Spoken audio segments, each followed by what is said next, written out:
News, Nugget Bob. No. News, vocab Bob Nugget. Away. The Star Wars saga began, and Kenner continues the excitement. Star Wars figures. The Empire Strikes Back Return of the Jedi. Welcome to the Star Wars Collectors Archive podcast.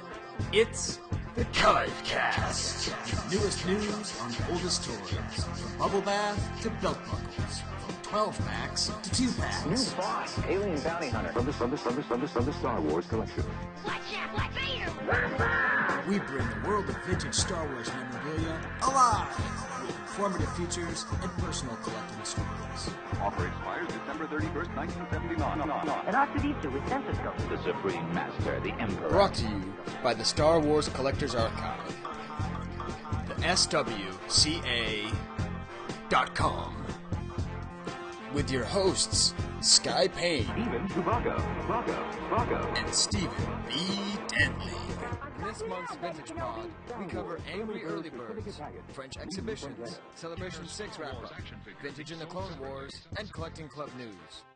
We learn about Australian Potfs, French absurdist advertising, and the amazingly unloved Fun Poncho. Our figure of the month is the Power Droid, the Modern Prometheus, and a hot interview with How High's the Water Bomb Steffey, who tells us what it means to collect the gonk.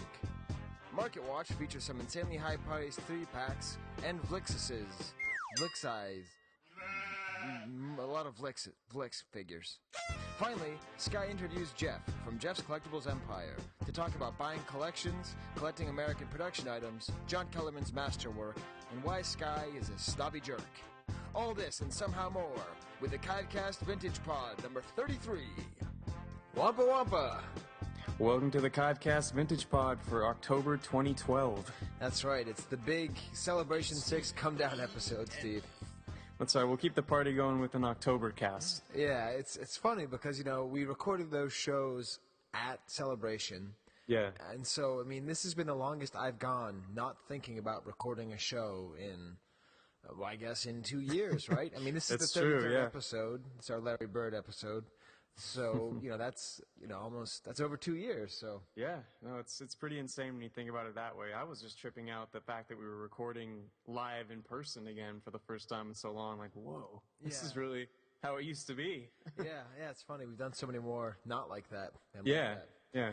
But yeah, but before even we get to the movie thought, I just sort of wanted to say that my quick recap on Celebration 6 about the difference from that to the other celebrations. Right. Every other celebration I've gone to, I've made these little binders and stuff with all my mementos and Oh, nice. And I had them all. I wrote little notes and I had my little diary on there. Yeah. For Celebration 6, I got no scraps of paper. I got nothing. Steve, did you even know they're coming out with a new Star Wars TV show? No. Yeah, the Robot Chicken dudes. They're George Lucas was there at the show. Really? Yeah, I had no idea. I came home and I found out about all this stuff. There's all these cool panels and all these things I wanted to do, but we were totally in our own element there, just completely detached from Star Wars society. So yeah, it was funny to be that was probably the least I've thought about Star Wars in years because I was so busy thinking about the part of Star Wars that I was responsible for, Exactly, yeah. But yeah, and I guess the only thing I'd really say is I just wish there was more time to talk to everyone. Oh, yeah. And that's the real thing, Steve, because, definitely the highlight for me was driving around, getting lost with you and trying to find, getting stuck at the boba tea place. And that was so great because, we don't get to see each other that much and we're good friends and it's a good story and all that. Yeah, yeah. But then I think about, Trevor, our tweeter duder, he was there and I don't think I had one conversation. I'd maybe talked to him for 5 minutes. Yeah, I felt that. It was the same thing for me. It was just, there's so many faces and names like that. I'm like, oh, I know you. I know you pretty well, and it's just like a pass and go thing, and you just wish that you could keep it going. Yeah. So that's the funny kind of bittersweet thing about it. It's the only way you get to know people better is by really getting a chance to talk to them. But then you talk to enough people, and then when you get together, then you want to talk to those people. And anyways, but that's why we have collecting clubs, Steve, which we'll get to later. That's right. So let's get into my movie thought, Steve. All right. I do not have a thought about our figure of the week. No? which is the gonk. I'm sure I could come up with one if I wanted to. All right, well, I came up with one in reserve if you need it. But let's hear the first run. Well, anyways, I do this thing with my kids where I say they can watch anything they want as long as it's the French version. Okay. So, we were watching Empire Strikes Back in French. And I was just watching it again, and it's kind of fun watching it and looking at it. And I was sort of on the background. I was working on some lesson plans. And I was thinking about the Luke and Leia kiss scene. It's a very famous scene. Yeah. But I don't think people have spent enough attention to the way that Kirshner filmed it. If you actually look at the frame of the shot, it's very clear that it's not, there's no way it's even close to a romantic kiss. And this is why, Steve. If you look at it, think about it in your mind. It's a low angle behind Luke and Leia, and in the frame is Han, 3PO, and Chewie. That's true. That's true. So Kirshner, with that little just choice of, instead of having it be a close-up of them kissing, seeing everybody there, it made it clear that it was a kiss for society. It was a kiss for show, a kiss in public. It was the kiss of, like, a politician trying to show something to somebody else, and not an act of love. Oh, that's interesting. It's funny. I was reading. The place I work has a copy of Kasdan's original draft, and the way that scene was written was very opposite from the way it turned out. Really? There was even more tension and jealousy in the conversation, which is hilarious to read. I'll send it over to you sometime. But yeah, it's funny because you could just tell that in the middle of making that, obviously the dynamic was changing. So right.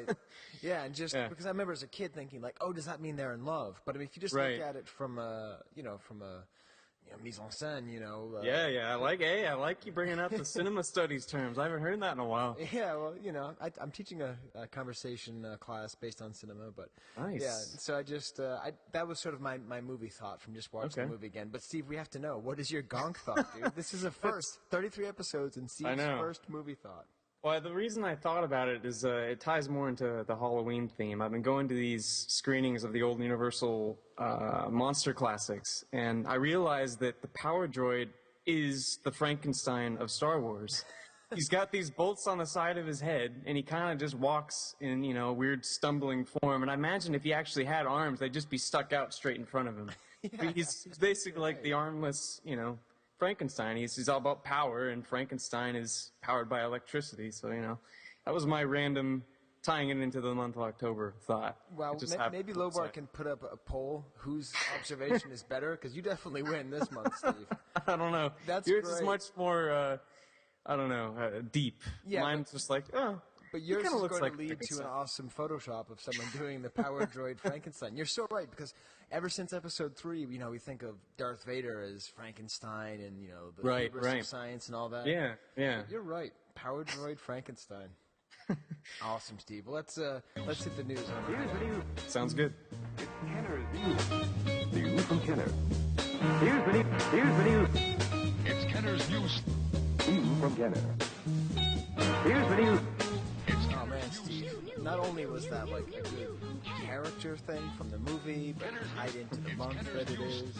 Just timing, perfect timing, that's all it is. Yeah, just perfect timing. It's funny, see, I have to admit, when I was editing down the 32nd episode, the second celebration one, I was like, this is not our best work.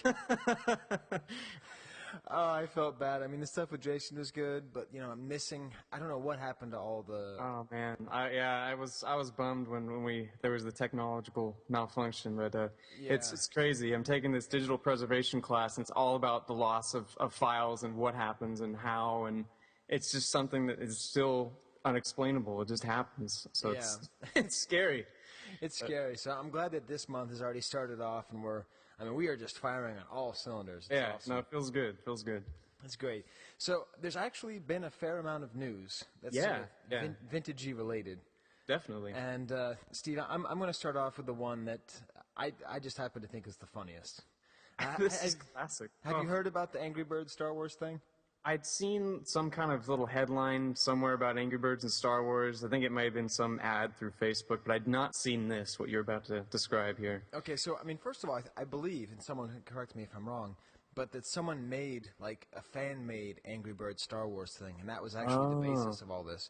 Okay. I remember seeing the picture, and I've done a little birding in my time, and I remember thinking, wow, that's awesome. And that's exactly what it is. But they're selling toys as well. And so somebody from Hasbro, I guess, just came up with the idea of making an early bird, Angry Bird package. It's a pretty good combination. and you'll see the picture on the show notes, and we'll put it up on the enhanced if you don't go, what do I call classic? Right? Yeah, classic. Yeah, enhanced classic. and classic. So in the event you're listening to this enhanced, you'll see it. And it's great because they went so into the original early bird package style. Yeah. That they even have the strip of red covering up R2. Covering up R2. Yeah, it's great.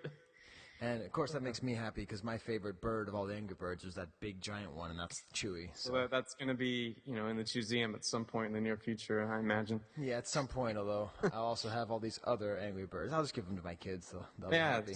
There's good for all there, I think. Yeah, so that's kind of the first of the vintage in pop culture news. Yeah, there's more. Yeah, there's more, and I want to get into this. As you know, Steve, I like watching the Clone Wars. And I know, and I've come to the conclusion. I'm just essentially 5 years behind in all television. So Okay. I'm just looping this in with that. It's not that I dislike it. I just haven't seen it. So. Right. So I just have to say one thing, Steve, and that is that they did this really lame thing where they took a character that we know, Steve. We saw this character was cut in half. And they dare to bring this character back. Oh, no. I'm not talking about Darth Maul, Steve. He was cut in half, and he was brought back. I'm talking about Snaggletooth. No way. That's right. They brought back the blue Snaggletooth. And, of course, I'm joking. I'm happy they brought it back. But I was trying to think of an angle. And I was like, well, he was cut in half, and they're bringing him back, and everyone knows that Snaggletooth's not blue. But he's kind of a weak character, to be honest. I think he's like some kind of shipyard attendant or something. Does he have a British voice, as all those Cantina actors probably would? No, it's kind of like a goofy voice. Okay. But still, I think this opens up the possibility for a real blue Snaggletooth. So I mean, between like the Gentle Giant blue Snaggletooth, and he was also a Star Tot. That's right. Yeah. And they're pushing poor little red Snaggletooth out of the picture. It's kind of sad. It's true. He's going to become the rarity. Yeah. Oh, yeah. Anyways, we'll include a picture of that as well. Yeah. And it was just, once again, just both these things that are at the forefront of what Star Wars is right now. And in order to understand Star Wars, you have to understand vintage. That's absolutely right. Yeah.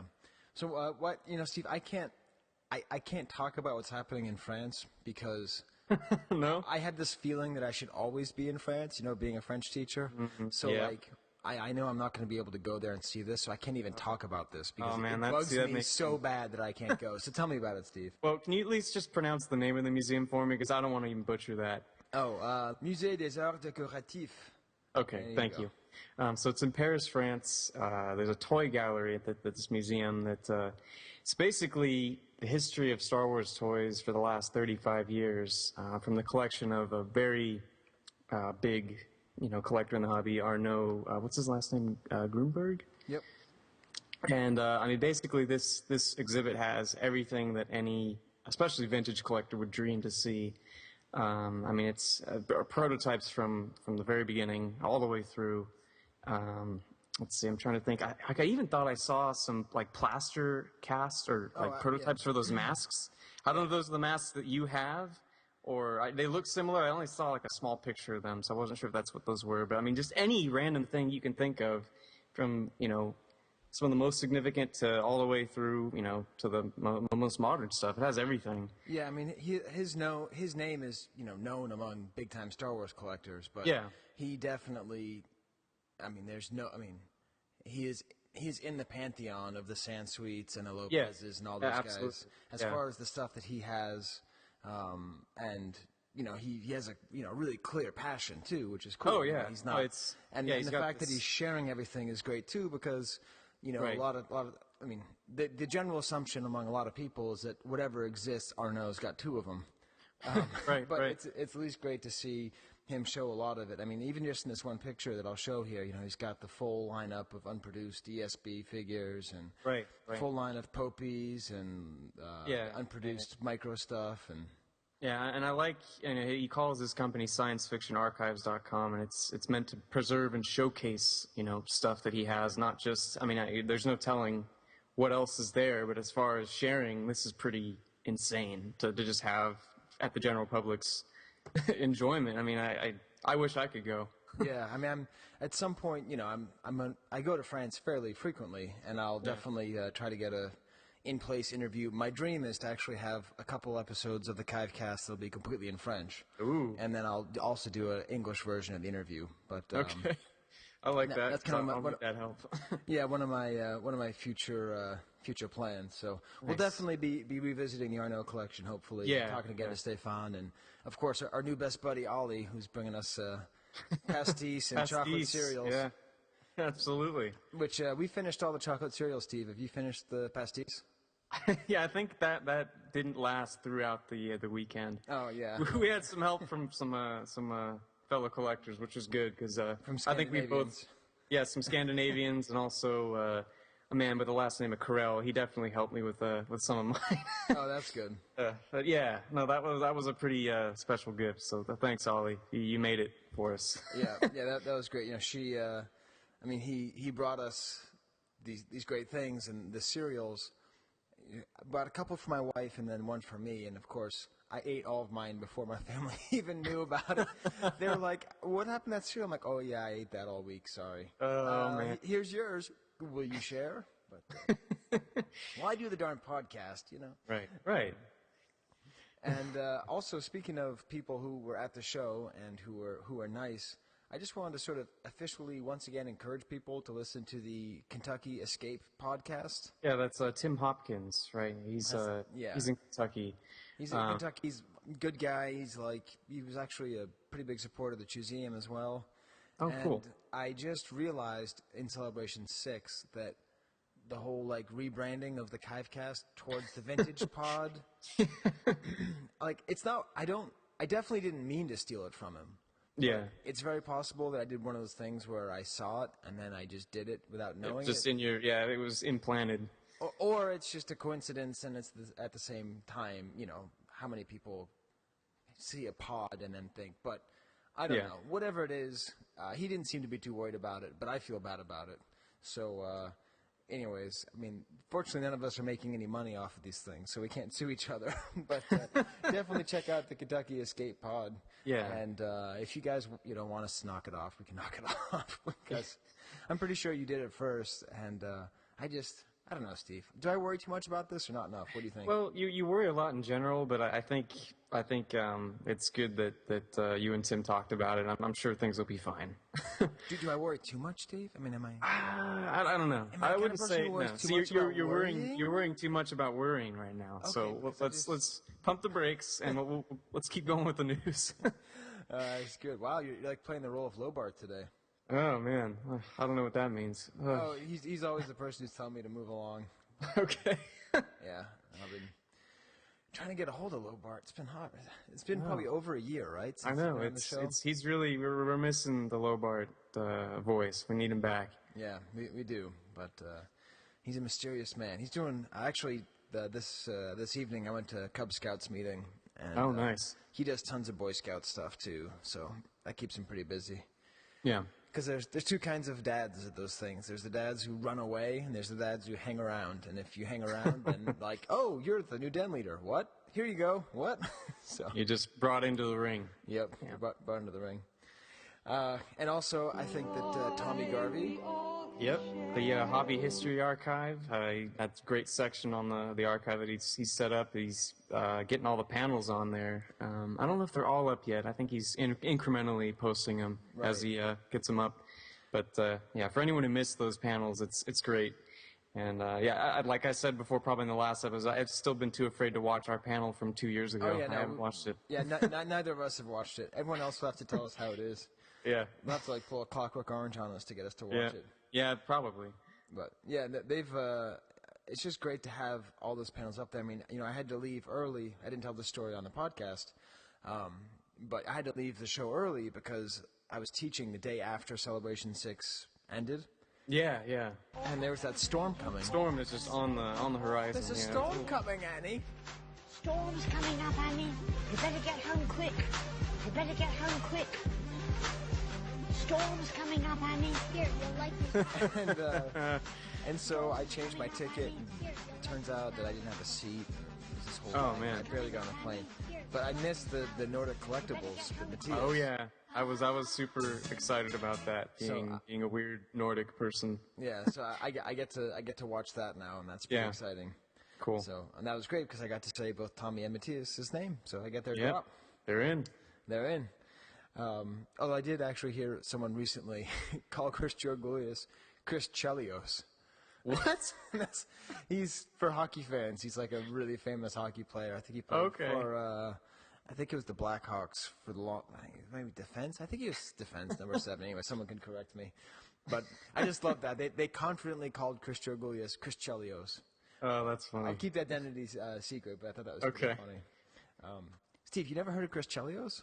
No, I'm sorry, man. I'm not a hockey guy. I like the sport, but I just don't know the first thing about the players and who's who. You see, this is why I had to leave California. Whenever my students ask me, this is a true story, Steve. Uh-oh. My students ask me, do you like teaching in Santa Barbara more or in Rochester more? And I say, I like the weather in Santa Barbara. Yep, that might be about it. I cannot stand having students who've never heard of Wayne Gretzky. Oh, well, see, that's one thing. No, Steve, none of my students had ever heard of Wayne Gretzky. I cannot Seriously? relate to human beings who do not know who Wayne. You don't have to like him. I'm not asking you to know, Terry Sawchuk. Like, you have to know somebody. The great one, man. All right, good, Steve. Well, at least you're justifying it. That was my grandpa there. He loved hockey and he loved Wayne Gretzky, so I at least knew who he was. Right. Yeah. And hey, we're making our Canadian fans happy. Yeah. So that's good. I think Terry Sawchuk doesn't get too much mention on most Star Wars podcasts. Probably not. Steve, this does not count as news, but I can't help it. There's a new Taco Bell thing. And, what? Have you seen the Taco Bell ads? No, not any recently. It's like this vaguely, like, youngish, exotic, almost attractive, like, chef who's like, if you want to make good food, you must make good food. And it's this whole idea that Taco Bell is not making, rat poop garbage. And they call it the Cantina menu. And I just mentioned it. Hey. Anything like that we can get. Yep. Should I edit that out, Steve? That was a pretty bad No, just leave it. It's good. That's good. Am I talking too fast? Nah. No. It's peppy. It's good. Yeah. Good energy. And then, Steve, we have collecting club news. Yes, we do. You want to go first? Sure. So I'm very excited because, we started the California club, I don't know, 3 years ago, 4 years ago? Actually 4 years ago, yeah. And, it's been pretty successful. And ever since I've been in New York, I've thought, should I try to get something together? And the podcast takes so much effort, and I don't have that much time and all that. It's true, yeah. And then Thomas Quinn, and Jetson, a.k.a. Jason, just got it in their head to start the Empire State Star Wars Collectors Club. That's awesome. And so the next meeting is next Sunday, cool. Which I'm really excited about because this weekend was the New York Comic-Con. But Right. Did you end up going? I couldn't do Comic-Con and Celebration. Yeah. And hopefully Celebration Europe in the same year. Yeah. It hurt, but I couldn't do it. So anyways, I will hopefully edit this before Sunday the 21st. But definitely, look on the forums and see if you want to join because these kinds of collecting clubs, like I was saying at Celebration 6, I wish I could have had more time to talk to people. You know, like every interaction I've had online with Thomas or Jason has been great, but I've never had any real substantial time to talk and chat. Right. And it was just like that with the California Club. I knew who Phidias was, but I didn't really have a chance to talk to him. And then there I was talking to him for 3 hours and eating wingdings. So it tends to be how things go when you start to hang out in person. It's cool. It's a really good thing. Yeah. So during the November episode, I will have some audio from the first ever Empire State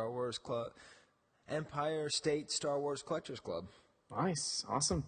And then do you have news about the California Club? Are they meeting? Yeah. The news is, for one, it still does exist. Good. And I an idea that had been kind of brewing for quite a while. It looks like it might be coming to fruition. We have a tentative tour scheduled for Rancho Obi-Wan next month with, it's the San Sweet Museum up in the Bay Area, and he's agreed to host us. It's Veterans Day weekend, and it's going to be awesome if it comes together. We're trying to get a few people from down south to carpool up, and then there's a bunch of Bay Area collectors that are wanting to go. John Kellerman has expressed interest in going, so it'd be great if he could make it. I'm really hoping it works, and I gotta, send a huge thanks out to Will Grief. He's really kind of been doing the legwork on that and connecting the two parties. So hopefully that'll work out. It'll be Sunday, November 11th, and I will definitely be taking plenty of pictures. I don't know, maybe if I can figure out some way to record something, I will try. But I'm obviously technologically inept because most of my room sales audio was somehow eradicated. But yeah. Anyway, it's really exciting. I hope it works out, and if not this time, then definitely sometime in the future. So that's just awesome, Steve, and you could not paint me any greener for how jealous I am that may be happening. But also, blue with pride. I don't know what it is, but I'm happy that it's. You were the founding father, man. That was your club. And that was kind of like the dream, was that eventually we'd be able to go to Rancho Obi-Wan and get Steve involved, and the other Steve, not the real Steve, of course. Right. And eventually, of course, tour the Lucasfilm and all that. But these are all kind of ideas that they've been brewing. But that's great. So So we'll see. Yeah, well, that's great. And then, Steve, I think that's pretty much it for news. I was going to actually sort of weave a vintage vocab into the last piece of news. Okay. All right. Sounds good. So I'm just going to say that, and then I'm going to put the drop in.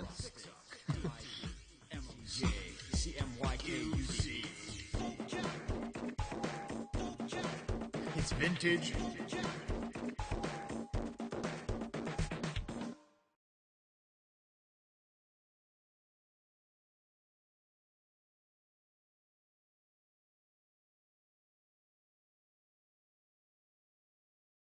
So today's vintage vocab word, Steve, is Australian POTF.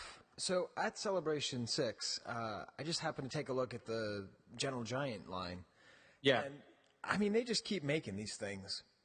And part of me just is really kicking myself for not buying them because Yeah. every time I see one, I'm reminded of the fact that they are just a pure celebration of the Kenner sculpt. You know? Yeah. Basically, yeah.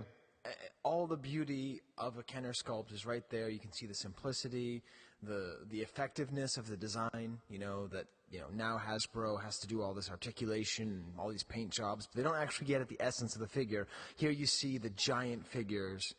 And I happen to see at Celebration 6 one of my absolute favorites from when I was a kid, the Gamorrean Guard. Yeah, this thing is just sweet. And the thing is just really sweet.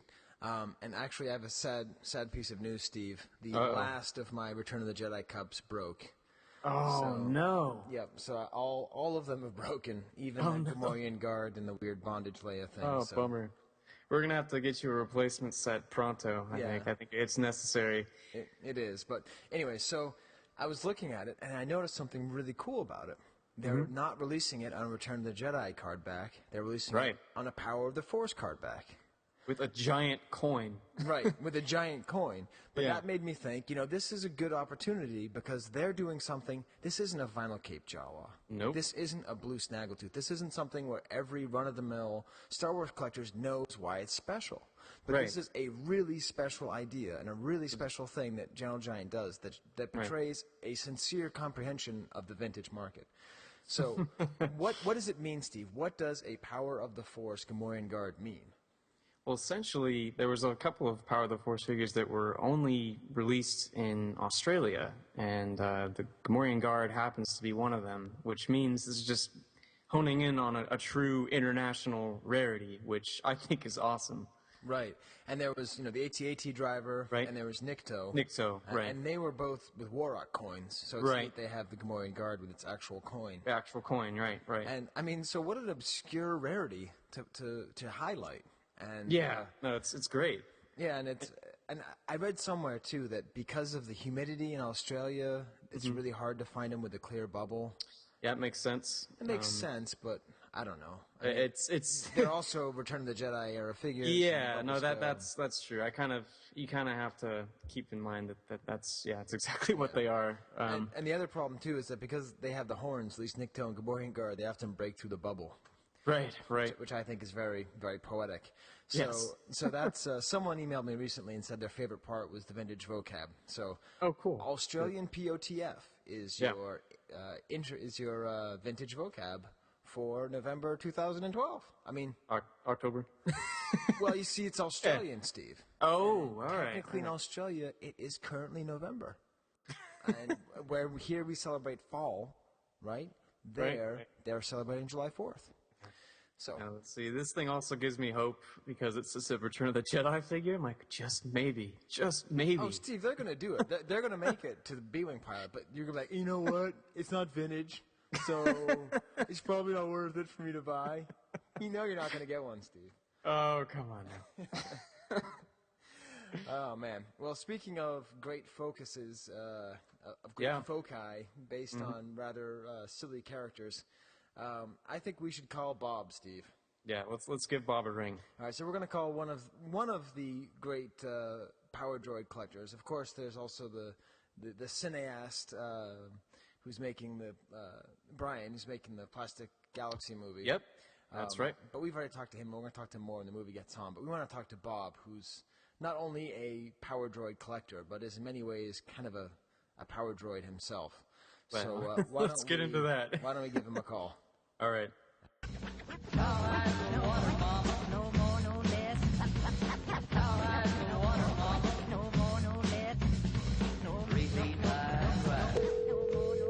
You there, Steve? Yep. Hello? Hello, is this Bob? It is.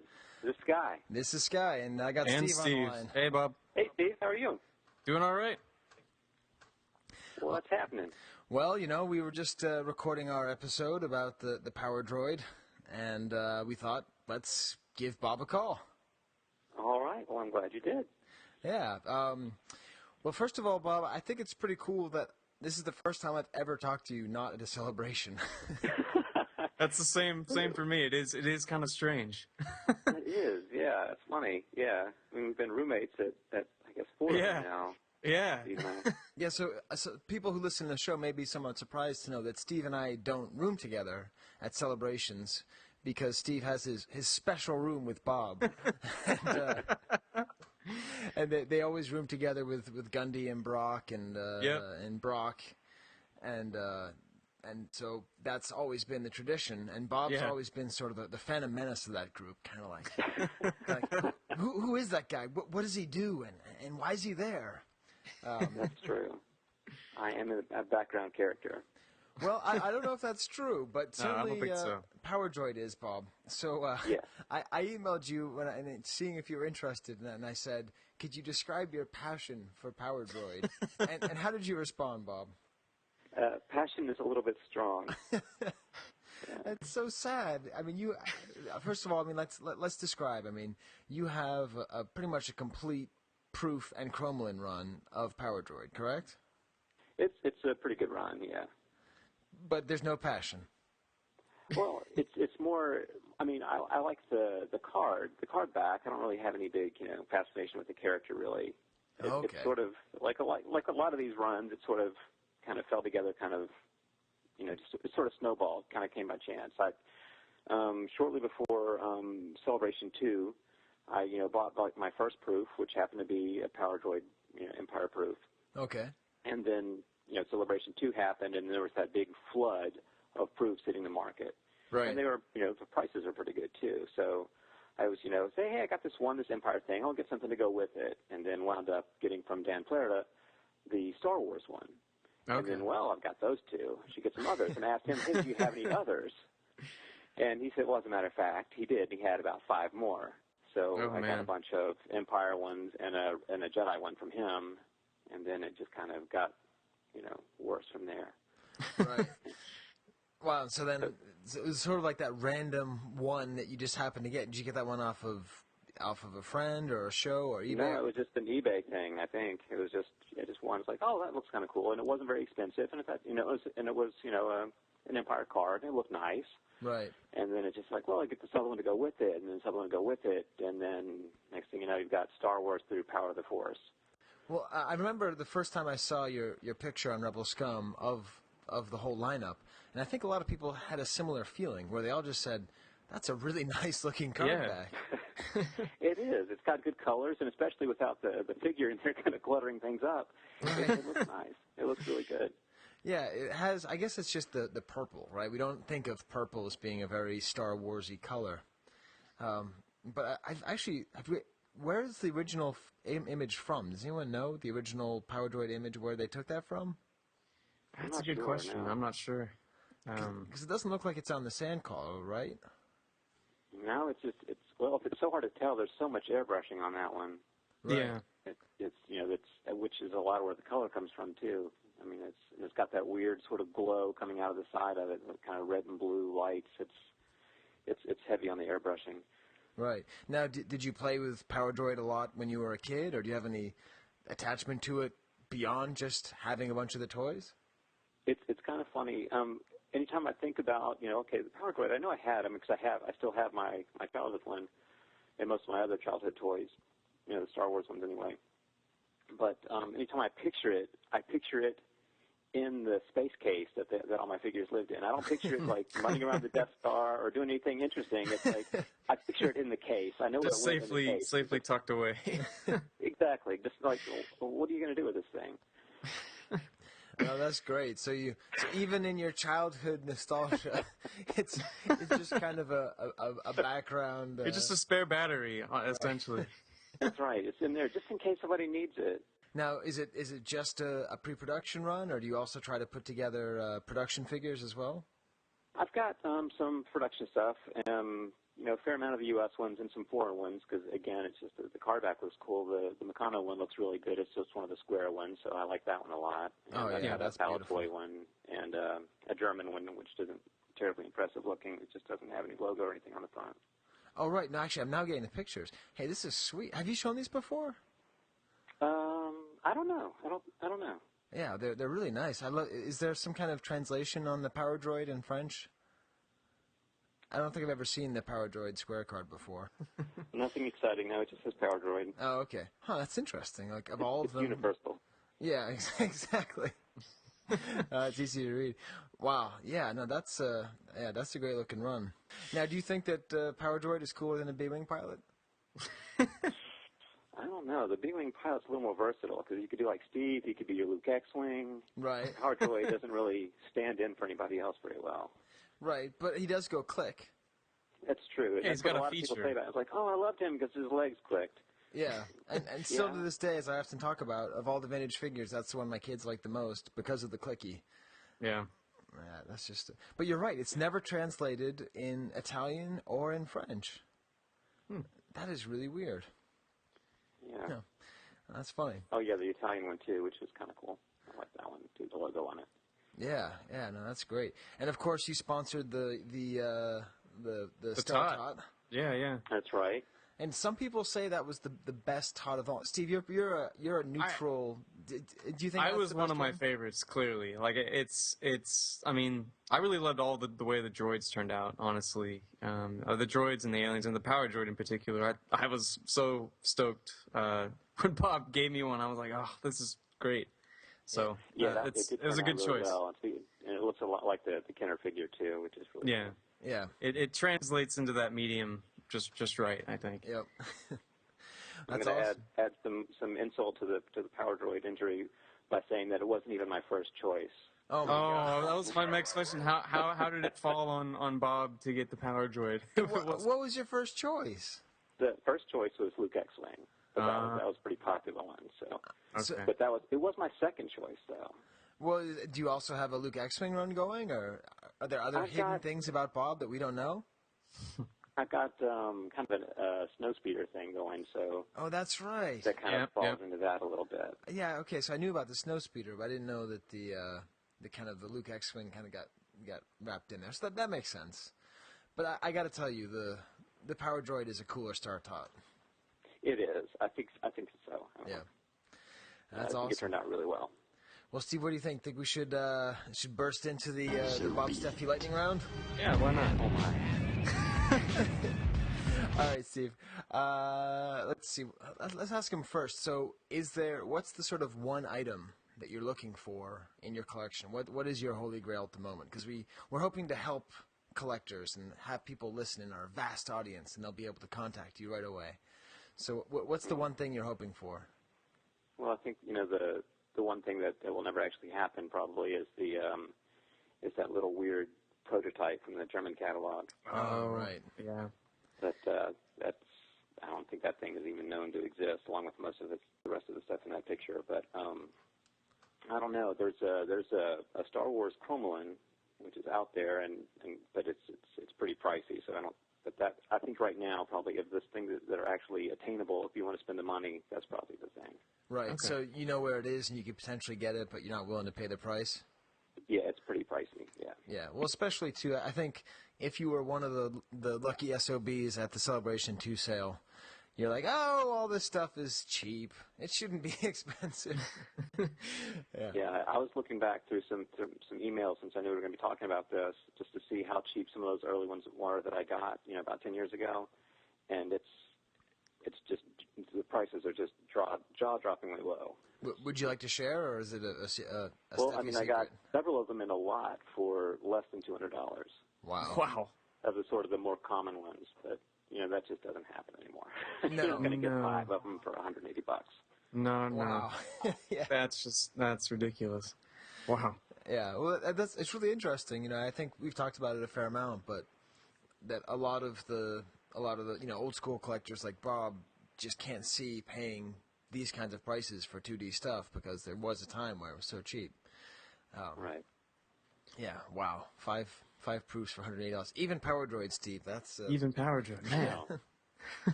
Yeah. And of course, even then, the Power of the Force and the Chromolins and that kind of thing were more, but just some of your more common cards were just so cheap. Yeah. Well, yeah, I remember I got a 21 back Power Droid proof. Just one of them was $180, and I thought I was paying a lot then, but I probably couldn't get it for that much now. So. Oh, man. Yeah, that's funny. All right, so Steve, imagine why do I keep calling him Steve? I'm sorry, Bob. I think I'm just so used to hanging around with you guys in your room. That Maybe. Kind of a unit. Yeah. Yeah, kind of. Well, the other funny story with Bob was I kept on thinking that there's this old De La Soul song where they sorry, Bob, I have to go into this again. But there's this old De La Soul song where they sampled Johnny Cash, and I always thought they said, "How high's the water, Bob?" But it turns out they said, "How high's the water, Mom?" But anyway, so whenever I'd see Bob, I'd ask him, "How high's the water, Bob?" And that was the other thing I think of when I think of Bob. Although, maybe I should just start calling you Mom. That's fine. All right, so Mom, imagine your entire collection's burning down. You can only grab one item. Which one would you grab? Could I grab that space case? Would that be one item? Steve? I think we could let that slide. Yeah, we'll let it slide because it's actually contained. It's a one-piece unit. That's true. Right. I could just grab that and go. All right, That's so true. People aren't big on the, I would take my childhood things. I would, they'd go for whatever is the one-of-a-kind thing in their collection or that kind of. But really, that's kind of the foundation of all of it. Yeah. Right. Yeah, and plus, the more I look at this picture, Steve, do you have it as well? Did he send it to you? I'm just imagining it yet. I haven't seen it. Yeah, no, it's pretty great because he has, Chewie Greedo and Hammerhead to the left and Fett, Walrus Man, and Vader to the right. Everyone, all accessories gone, and then sort of right in the middle top section, there's the Power Droid right there. Nice. Because that's where he fits. He fits in those big squares. Yep, that's right. That's where he fits. And then, Bob, this is a question which is my favorite question, and it's a tricky one. But if you were a vintage Star Wars collectible, you don't have to be Power Droid. You could be if you wanted to be. But if you were, like you, Bob Steffey, were an actual vintage Star Wars collectible item, which one would you be? I'm going to go with something like Hammerhead, some other kind of background character. He's kind of useful. He's good to have around. But he's not the most showy. He doesn't even have like the bright green suit that Greedo has. That's got true. the little, what's that? Whatever the name of it you came up for his little blue suit is. That's right. The man suit. The man suit. That's right. That's just Tony Darko. That's not even. That wasn't even creative on my part. Yeah, well, you won, Steve. You won. Yeah, no, I could see that. I could see Bob as a Hammerhead. And then too, there's saying not taking this even further. There's the 4 Cantina aliens, and there was the 4 roommates we were talking about earlier. That's true. The Hammerhead of our room. Yeah, I could see that. Yeah, huh. I can see that. Now I have to try and figure out who everyone else would be. Oh wow, that was a good answer, Steve. Huh? Yeah, that was a good answer. Really good. Yeah, it's always hard because I'm trying to figure out like how to best phrase that question. It's always tricky. But wow, Bob, you actually prepared a lot for this interview. I'm pretty impressed. I did think about very that. Good interview. I couldn't decide which Cantina alien, but one of them I figured. Okay. Right. Yeah. Well, seeing as you've prepared probably more for this interview than I have, Bob. Anything else you'd like to add? No, I'm good. Thanks. All right. Well, awesome. Well, it's great having you on, and I hope that in the next celebration that we'll get to hang out again, and people will say, "Oh, you're the Power Droid guy from the Chive Cast," because that'd be great. Because Bob is definitely one of the great people that you get to meet at Celebration. Who you don't post that much, and you keep a low profile, but you know your stuff, and you're a really good guy. So yeah, absolutely one of the best.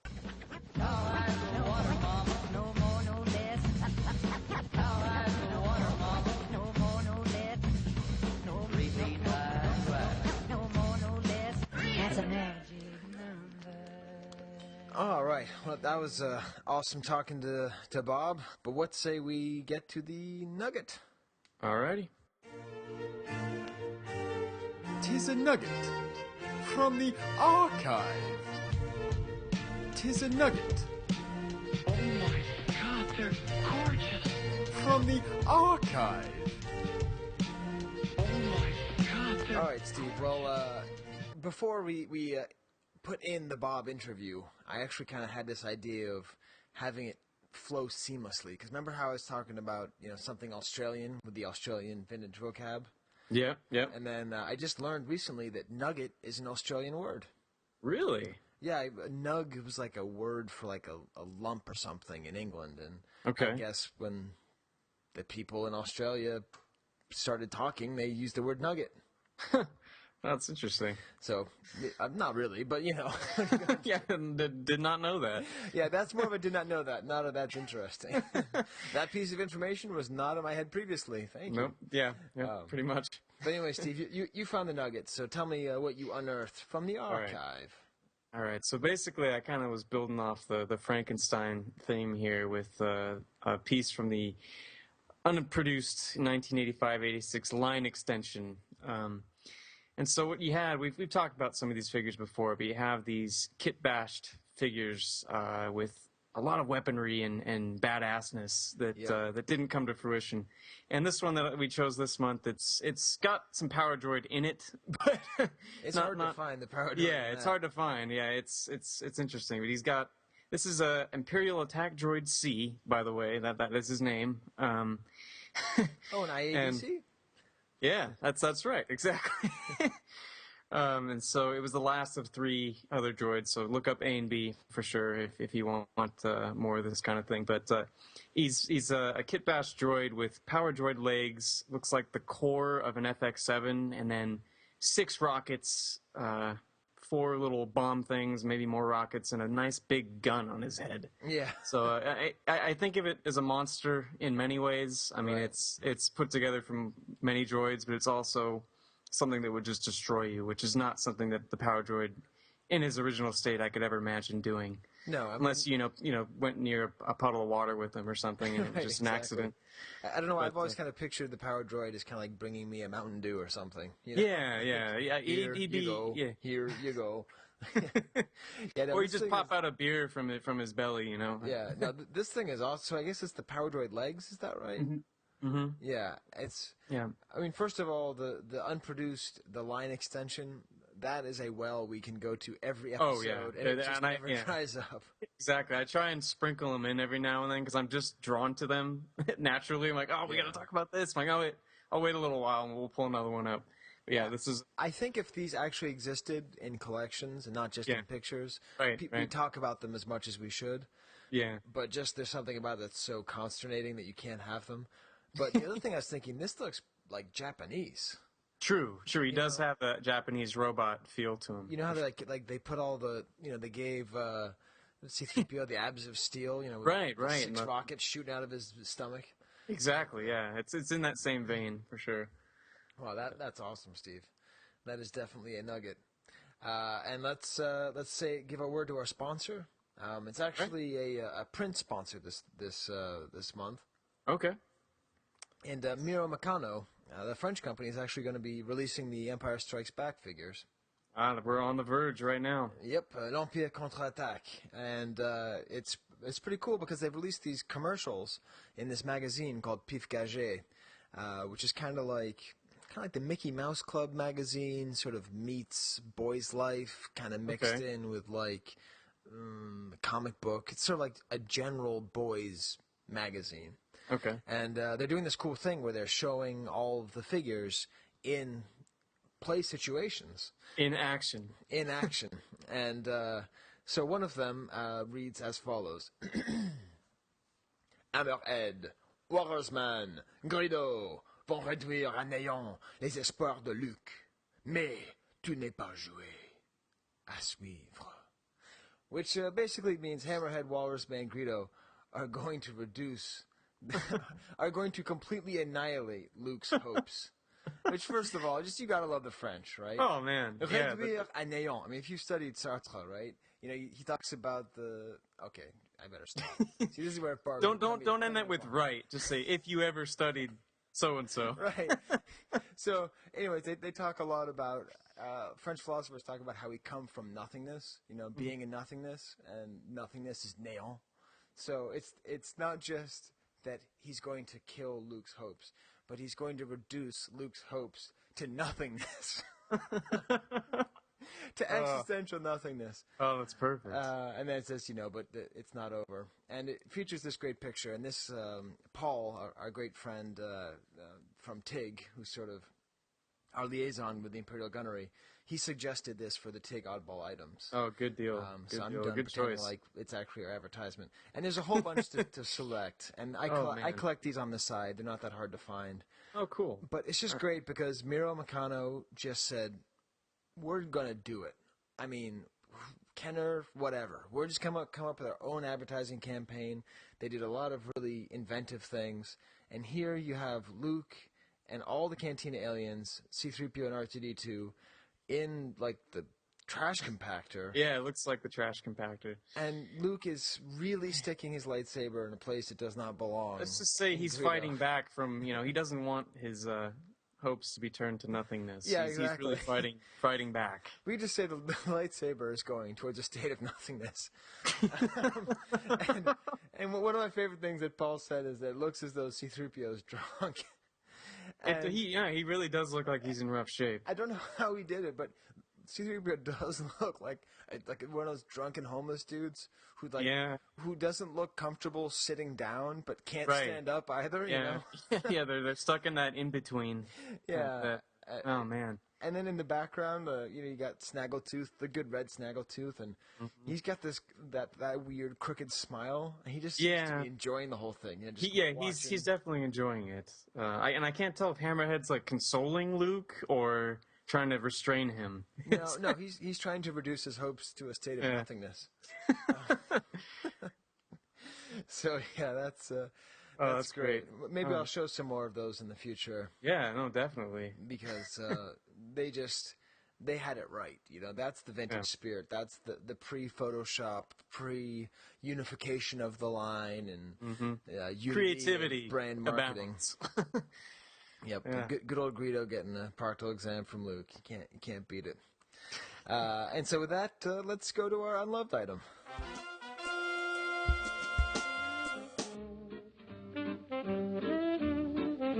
You don't hate, only the unloved hate. The unloved and the unnatural. The unloved and the unnatural. All right. Steve, I gotta say, your selection of unloved items is often quite inspired. And, I've been thinking a lot about costumes. You showed the picture of the 3 masks that I got at Celebration 6. Yep. And Yep. I actually now have a pretty nice little area of my collection that's just my masks. Awesome. It's sort of an accidental collection that I've wound up picking up. Yeah. But you found something just truly wonderful. So what is it, Steve? Well, Halloween is by far my favorite holiday, and I know that vintage Star Wars costumes, even the best ones, were a little scary in the wrong way. And this is scary bad. And this is something that I had never seen before, and I'm kind of amazed since we really focused on C-3PO and ponchos in the past. But what we're talking about here is the Star Wars Fun Poncho with mask and hood from Ben Cooper. It came out, I think 77 or 78, and and it just says C-3PO Golden Robot, and it's got this just creepy picture of this child in a yellow poncho with not even a full-faced C-3PO mask. It looks more like a Zorro mask that's been transformed into a 3PO face. And it's just so wrong in so many ways. I mean, it seems like the ultimate cop-out. Like, if I was a kid, at the store saying, I want to be C-3PO for Halloween, and this was probably going to be like a good couple bucks cheaper than the real C-3PO costume. My parents were like, well, hey, it's C-3PO. This works.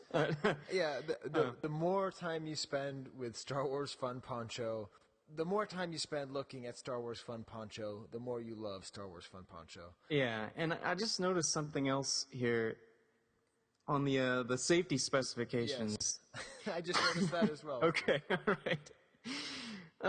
This is terrible. So, waterproof, flame, retarded vinyl. Isn't the proper word retardant? Yes. It's just waterproof, flame, retarded vinyl. That is the greatest name. Retarded vinyl. Oh, that's great.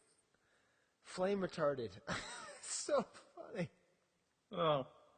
And that's not all. Okay, they've also got the weird generic planet that's supposed to look like Saturn, but whoever it was, it doesn't look like a ring. It just looks like a piece of ribbon around a circle. Ribbon.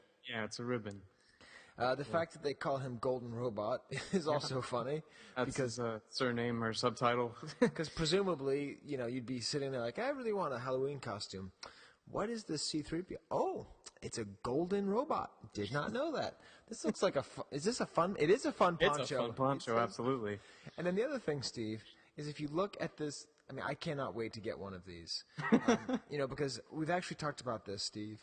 But we are starting for Celebration 7 our own branch of the 501st Legion, right? Oh, right. That's right. Yeah. And it may not be officially, tied in with them because those guys do lots of great work and they're serious and we're goofballs.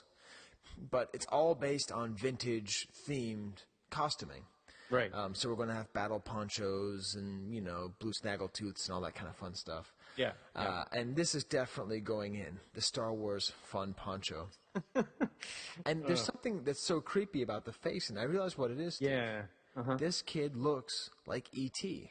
Oh, my God. You are absolutely right. So the eyes are a little wide set, more than natural. And the color of the mask. And the color of the mask is E.T. So it looks like if Elliot from E.T. was dressed up. Like, oh my God! And don't they even wear ponchos in that? Doesn't even E.T. Yeah. wear like Isn't that what he's like wearing when he's riding him to safety or whatever? Yeah, and he's like trick or treating, right? And he's all covered up in the right.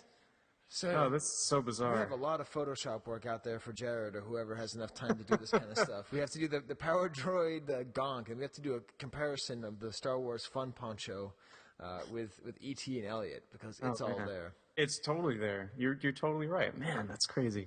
Yeah, and of course, the other final thing is just C-3PO's hand position.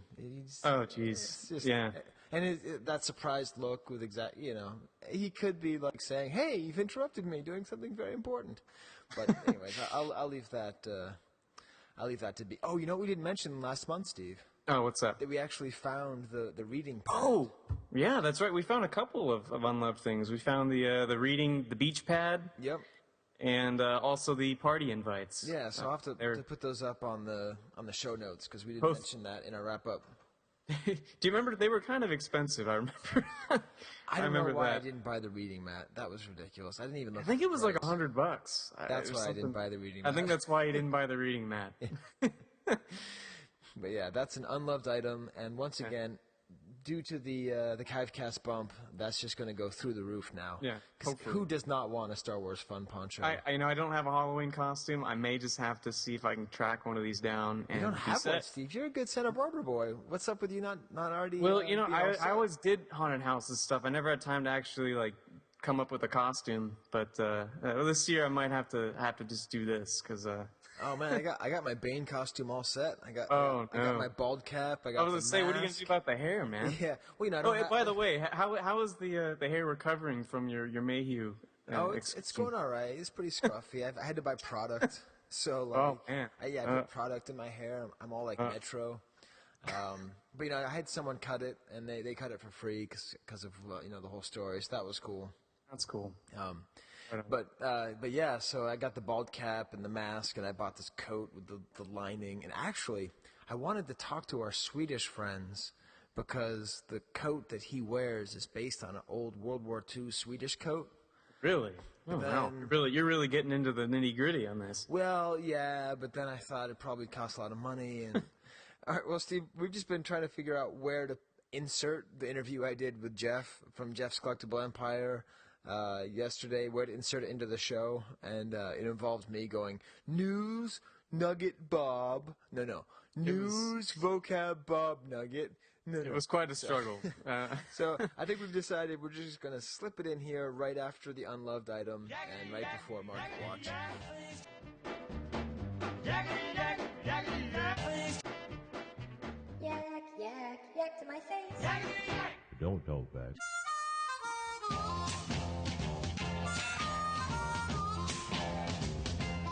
So I'm here with Jeff, and he regged on Rebel Scum back in 2006. I've known about him for about 6 years, and yet, Jeff, I don't think we've ever talked, have we? No, this would definitely be the first time. Right, and so I started to think recently, why is that? And I realized, we collect in different ways, and frankly, Jeff, I've been kind of a jerk and kind of a snob. I know that you liked AFA, and I didn't like that. I knew that you used brokers, or at least I thought you did, and I didn't like that. And I just didn't like, you came from nowhere, or I thought, and then you seemed to have everything. But I don't like being a jerk, and I don't like being a snob. And I realized, my decisions, all my thoughts were based on assumptions. And even if they weren't, who made me a judge, or anyone a judge, on what's good or bad? So Steve and I, with this show, we want this to be for all vintage collectors, even if we collect differently. So I want to officially apologize for my snobbiness and try to get to know Jeff better and share with our audience better, because you're clearly knowledgeable, you have a jaw-dropping collection, which no one debates, and your passion is pretty clear. So why don't we start, Jeff, with the simplest question: why do you collect vintage Star Wars? Well, it basically goes back to my childhood. I was born in 1975. So, I didn't have anything other than 70s and 80s toys, and mainly Star Wars were the first type of action figures that I ever had as a kid. Right. So the first time, that I had ever even played with any toys, that's the only toys that I ever played with was Star Wars. I didn't even play with any type of superheroes, anything like that. Nothing interests me near as much as Star Wars did. The way that I was, I think a lot of people were introduced to you was this sort of massive thread you put up in 2007. And it's kind of grown over the years and has pictures of, is that you when you were a kid playing with your figures at Christmas? Yes. Yeah, that is me playing with my first X-Wing and me opening my first AT-AT walker at Christmas and things of that sort. So it was really nice. My sister actually had all those pictures because my mom didn't have any from Christmas, so it was really unique. My sister knew that I was looking.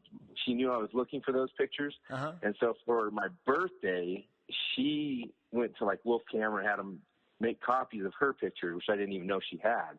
Oh, wow. And sent them all to me, so it was really a unique birthday present to receive. So yeah, that's awesome. Now, is that you with the R2-D2 throw pillow?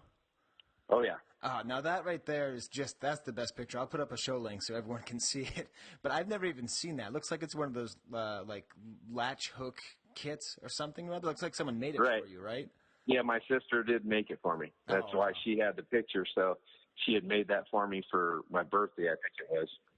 Every birthday, probably, I would say every birthday from the time I was old enough to play with Star Wars till I was probably, I don't know, 10 or 9 at least. She would always give me some kind of Star Wars toys because she really, knew that I enjoyed them. So, oh, that's awesome. So you can still sort of have that now with her sharing the photos with you, and have the pictures of her giving them to you. So, yeah, no, that's great. I really like that because again, I think a lot of the difference in the way people collect is there's sort of the AFA group and the non-AFA group. But it doesn't matter what you feel about that. When you see these pictures, of a 5-year-old playing with an X-wing, that's pretty universal. Right. So that's awesome. So then how long have you been sort of collecting seriously the vintage stuff? Vintage, I've been collecting since 1994. Okay. So I started collecting toys back in 1991-ish.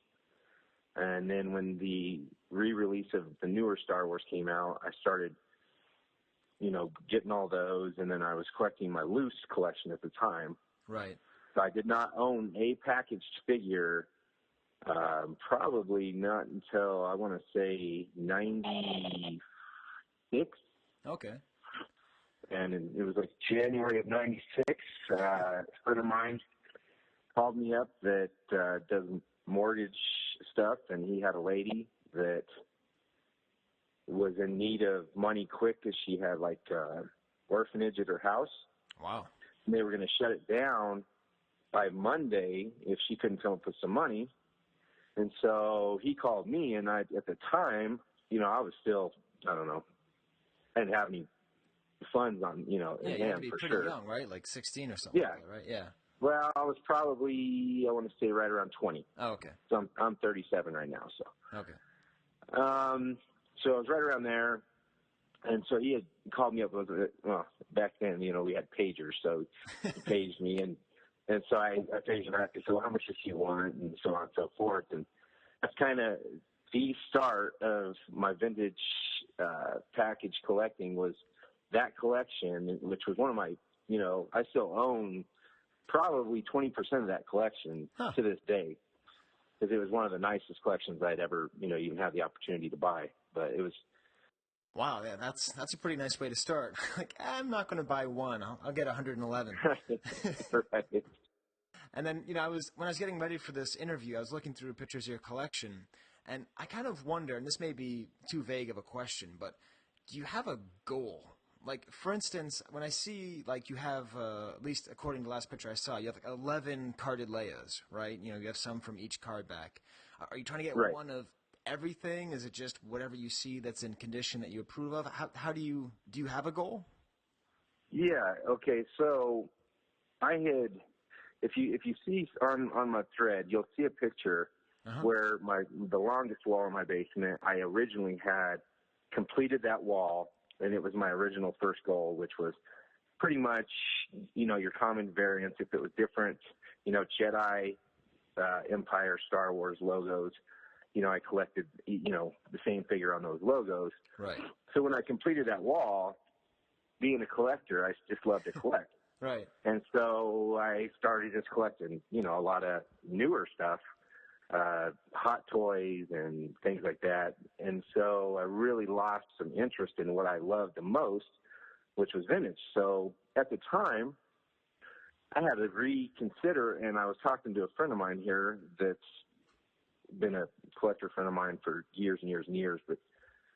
And I was just telling him, I really enjoy, carded figure collecting the most out of anything I ever have collected. And so I said, I'm going to look and see how I could rearrange my basement and collect one of every figure on a Kenner card on every card front, so it's visual. It has to be like a visual variant, right? So that if somebody that came into my basement had no idea about Star Wars, they could see why I collected each one of them. Now, I got to tell you, Jeff, I've done that for Chewbacca, and I completed my American run about 4 years ago. And it doesn't matter how different they are on the front; they still think they're all the same if they're not collectors. Right. Well, it's just easier to explain to them. Right. I can just go, okay. Well, do you see this one? This one has this one has a free figure offer. This one has a survival kit offer. This one has displayer in it, and so on and so forth. Of course, people that just don't understand collectibles or anything about it, you're sitting there trying to explain a couple things to them. They're just like, well, this is just too much information, Yeah. No, that's funny. That was the same decision that I made, just with one figure with Chewbacca. But, a lot of other people, they try to get all the backs at the same time, and it's just, as someone who really cares about display, which obviously you do, and I do as well, it's really hard to justify getting the double up of the same front. So that's still your goal, is getting one of each card front for every figure?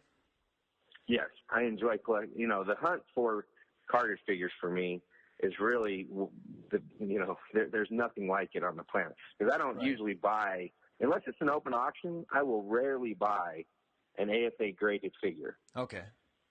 Unless it's just something that, I've been looking for years. It might be just a simple offer that just, I haven't seen in 2 or 3 years. If it pops up, I'll pay an extra $50 or so. Right. But almost all, I would say 95% of my collection, I've collected raw and, decided to get it graded myself. Huh. Yeah, no, I think that's interesting because usually with AFA collectors, I think people who don't collect AFA assume that a lot of them, especially if they're perceived as big spenders, just sort of say, they just ask Derby to go out and find an 85, and he goes out and finds an 85 and then buys one. Right. So that's interesting to know that it's a different way. That's what the most fun is for me. Is right. It is very difficult to. I've actually had one of the best years finding collections this year, raw collections in the last. I would say over the last 8 years, this year has been the best year for finding amazing packaged Star Wars collections over the whole year. It's just been unbelievable. And so then in your terminology, you call it raw if they're not graded? I kind of like that. So and then when they're slabbed, or you call them cooked, or you just call them graded? We just put them in carbonate, Okay. I always try to make it kind of fun when people always get kind of, so many people get very offended by the AFA thing. And yeah. I'm not, I don't want to rage their fire. So I just try to go along with it, and sometimes they're like, why do you want to put them in a, coffin? So then I'll call them coffins and, right. Things of that sort, just to try to, because I don't want a separation, and I've never wanted a separation between a collector that doesn't collect AFA items and then a collector who does. My best friend that's one of the largest toy collectors of everything but Star Wars in the world, doesn't have a thing that's graded, and he appreciates mine, and I appreciate his just as much. Yeah, no, I think that's hopefully where the hobby would go in the future. I think what happened was, people just got angry that things started costing more, and then there was this whole question of, authentication, and, so people who spent their whole life learning the difference between a repro and a real double telescoping lightsaber, all of a sudden were getting mad that you couldn't buy one that wasn't authenticated, even though they could authenticate it themselves. And I don't know. I think it's. I mean, we've talked about it a lot on the show, but it is. I do think there needs to be more civil discussion about it. A little bit less like passion, because obviously it's just toys, but also it's just a different way of collecting.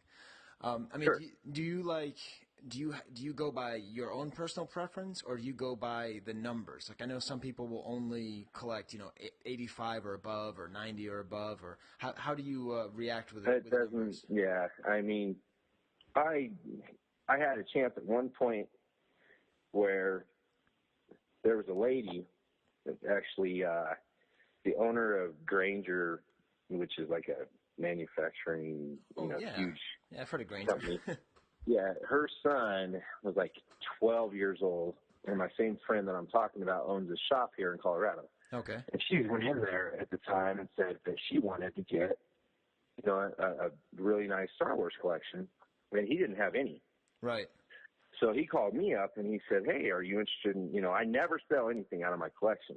Okay. So what I told him was, I said, I tell you what, I said, I will go ahead and buy more collections, more whatever, right now over the next year, and anything I can buy, I'll get it graded. If it's higher, then I'll just sell her my, because most everything I had was either 80 or higher. Okay. And so, and that's not really like me caring about, I don't really care what things, it doesn't matter to me if it's a straight 80, and, obviously if it's a high 85 and 90, it looks beautiful. But I can tell you right now, you can walk through my basement and you can walk right down a wall that has, 200 figures on it, and you're not really going to notice if I've got a straight 80 or a 90 right next to it. It's not going to pull your attention because, I just like to make sure the figure looks visually nice. If it gets below an 80, there's a reason, and it's going to usually be a visual reason. Right. Huh. And so that's where, so many, there are, and it gives me a bad name, there are many guys out there who collect AFA that, which obviously I have clients that I sell to. Right. That only want to buy it if it's straight 85 or higher or unpunched and so on and so forth. And so much film, I don't bash them. That's their, way of collecting, and they want to collect, in that genre. I just let them do that, and I collect my way.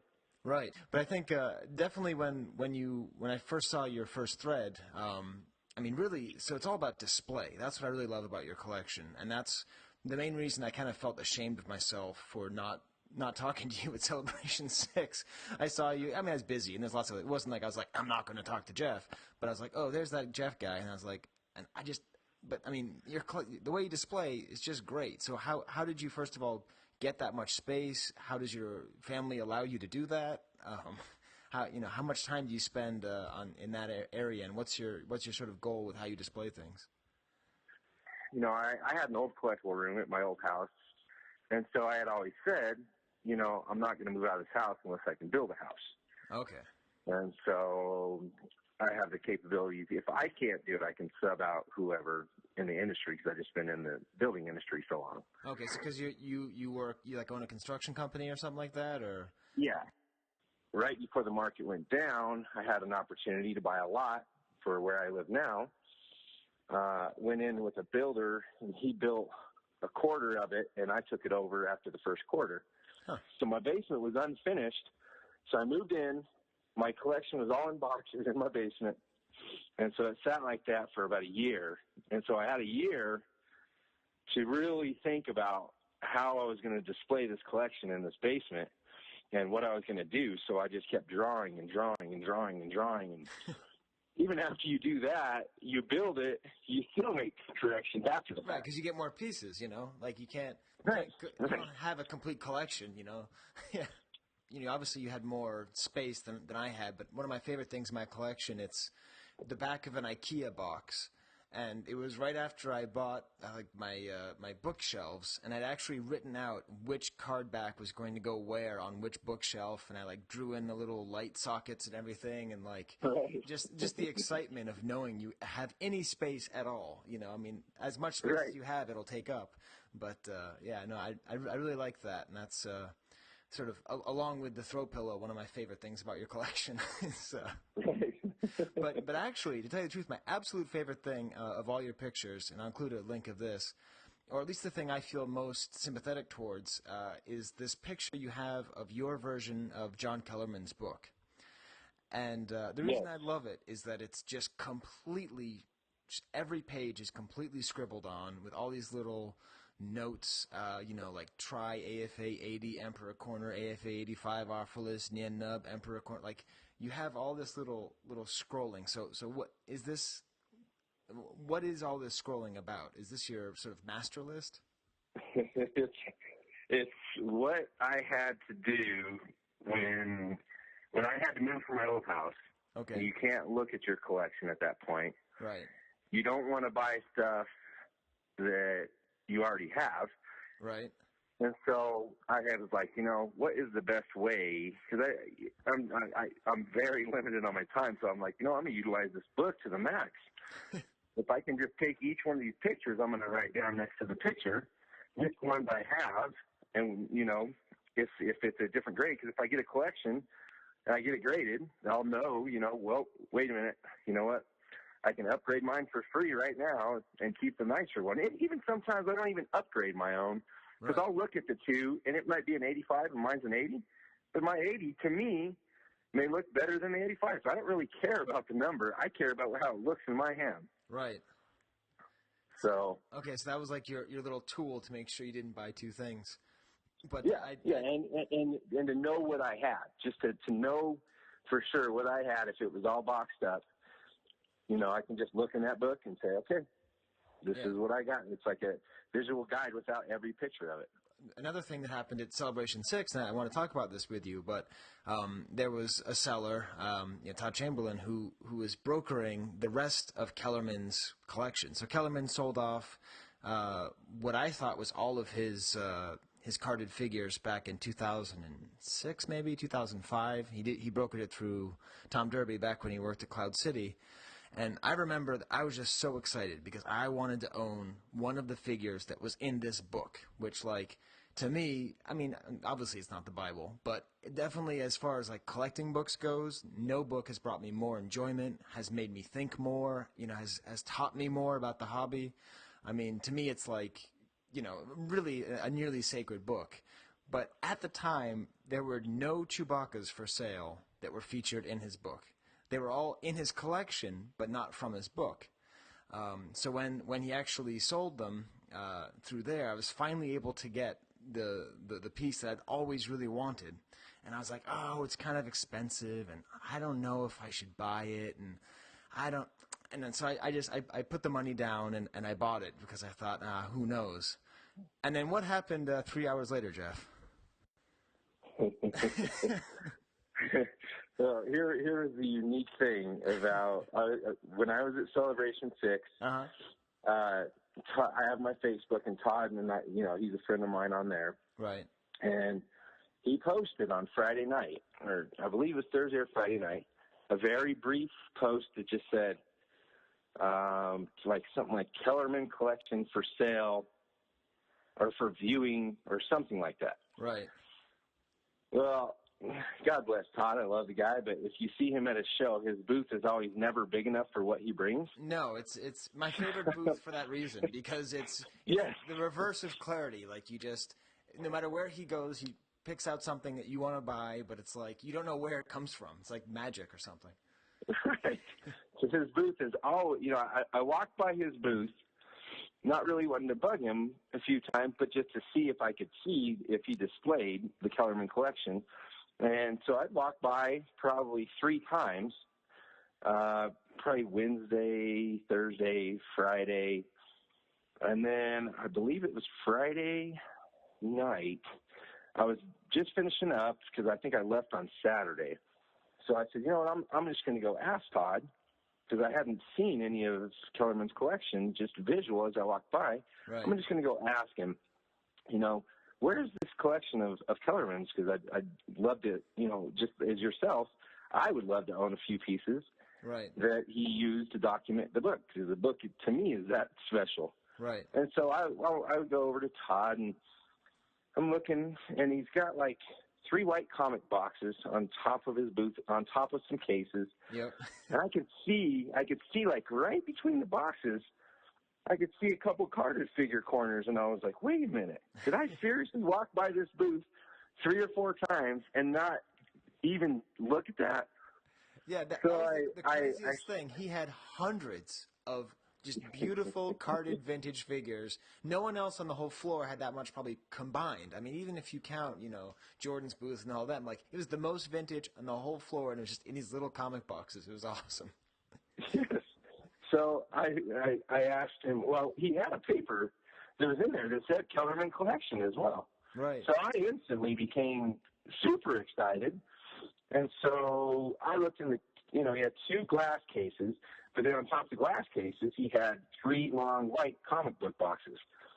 And so I said, Todd, can I, look in your cases? And he said, yeah. And I said, well, what's in these comic book boxes? Oh, that's the rest of Kellerman's collection, he said. So I instantly, for myself, I'm ecstatic. I'm like, at this point, I was like, I know I'm going to have a few pieces out of the collection now that's out of that book for my collection. That was very, very special for me.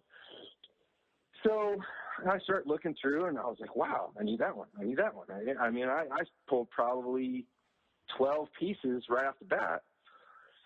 And I started to think to myself, I asked him, I said, well, nobody's really been interested or been buying, but the way he had them displayed, nobody could have even known. Right. I mean, just like you said, he definitely had the most vintage figures in the whole show. Right.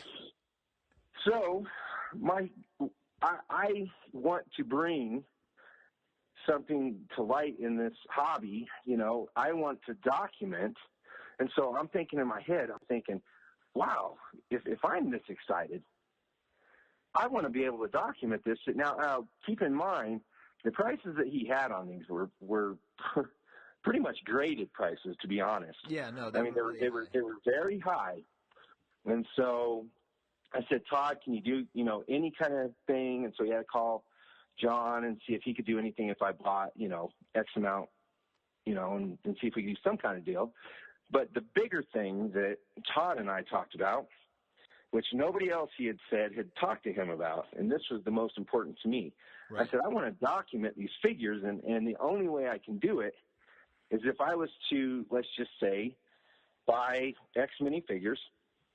Here's a perfect example to get something graded, and the reason why is I can get it graded. Then, after I get it graded, Todd can link the AFA number, not the grade. Right. Because the grade is really extremely insignificant at this point. Right. Link the number to an authentic piece of paper that Todd will say, yes, I sold them to Jeffs Collectible Empire, blah, blah, blah. And then John had agreed that he would go ahead and sign each one of them for like a COA on each one. So to me, even if I broke even, I need to get these in people's hands, as many different collectors though as I possibly can. Right. Just to spread out what he has done for the community, and they all could be able to share that same experience that you wanted to have, that I had. Yeah. And so I was like, Todd, I've got to do this. And so we just came up with the plan, and that was exactly what he said that he would agree to do, and we could do the COAs. And I even went a little bit further. I said, well, here's what I want to do. Every one of his figures were in a backer card that you would put like a comic in. Right. And all of his notes that he had, written on the comics backside, and the figures in the front, I said, well, since the COA, I'm going to get like a hard sleeve to put the COA in, but on the back side of that, I'm going to slip in this comic back. Oh, that's great. So you can also see all of Kellerman's personal notes, right, linking it right to the book, and it's just a really great piece of history, and it almost makes them not so much a carded figure now. It's just a piece of history that I want to be able to, hold on to for a long time and get out there, and so that way it'll last a long time. Yeah, that's. I mean, it's funny. I'm going to tell you the truth. So I wound up buying. There's this one figure that I've wanted. I actually contacted John back when he first sold his figures in 2006, whatever it was. And on page 3, there's a Chewbacca with a Boba Fett offer, and it's what he uses to describe, like how he illustrates a front card back figure, like he sort of labels each part. And it's really hard to find the 20 back C, without the sticker over the Boba Fett on the back, and it just looks so like such good condition. I've always wanted this figure, and that was one that was for sale, and I was like, it was too expensive. I just didn't want to get it. And then I got it, and right afterwards I was like, oh, hey, I got it before it went to the Empire. Sorry, Jeff. But I was like, oh, good, I saved it for the Empire. That's how I thought of it at the time. I didn't understand that you were the benevolence of your intentions. But then when I heard what you were doing, my first instinct was like, oh man, that's so dumb. It's just a book, and why is he doing that? And then within a week, I emailed Todd, and I'm like, hey Todd, could you do that for me too? So I went from, to show you what a hypocrite I can be, I went from like, that Jeff, what's he doing, to basically copying your idea. So I'm looking forward to getting, I don't know if I'll quite get the backer too. I didn't have that idea. But definitely get it authenticated as being, the actual thing from the actual book. So I think that's great, and I think it is good that that is a good usage of AFA. The same thing with the Lucasfilm archive from Celebration 4, was it? Yes. It's the same kind of idea. I mean, I bought my Emperor from there, and Emperor Tri-Logo, and I'm never going to sell it, and so I know what it is, but still, there's something. I kind of wish I spent the extra, whatever, $70 or whatever it would have cost to have it say it came from Lucasfilm. But to be honest, it's much cooler for me to come from Kellerman than it is coming from Lucasfilm. Right. No, I couldn't agree more because, with Kellerman owning it, it's historic to me. With Lucas, when he was selling all that stuff off, it realistically had no significance other than, somebody within Lucasfilm probably was just receiving boxes of toys, maybe to just see what they're going to look like. They just throw them in the back room. There's no significance. There's no connection to the collectible world. And so with these figures, to me, I was like, these figures have every bit of history possible to them. Yeah. From start to finish, and I want to make sure that it's documented so that it carries on for a long time, Yeah, it's cool. I think, too, that, there's different generations of collecting, and I think a lot of I've actually talked a lot about this with a lot of the sort of the, super old-timey guys, like Ron and Chris and stuff, and Gus, that they sort of, their taste in a lot of ways kind of set the market, for what's valuable and what's not in vintage collecting. And at the same time, they did a lot of work and a lot of research, and so when Kellerman came out for them, it was kind of a good book, but not necessarily the revelation in the way that it was put forward. But at least for me, I've been collecting Chewbacca for a long time, but not so much vintage. And sort of that, in addition to the archive itself, was sort of the way that I came to understand, what all this stuff was. And it was the first time I really had a real comprehension of how much time you could spend thinking about this stuff and classifying it. So I don't know. I think there may be a sort of a Kellerman generation of collectors, and I think your idea to have them graded will serve them well. Yep. It was kind of fun too, because I always, clean up my figures really nice, and I take all their stickers off and get them all real nice before I send them in. And so this was the first time I just told Todd, I said, you can just drop them all off, right, too, because he lives by there now. I said, just drop them off to AFA. They need to get graded just as they are. I said, stickers and everything, so it documents directly to the book. Yeah, no, it's true. You don't want to have it be off at all. Right. Because one that I had before that wasn't the exact one from the book, I was so mad because it didn't have, it had just this one little wrinkle that it didn't have in the book. I'm like, it's not the same one.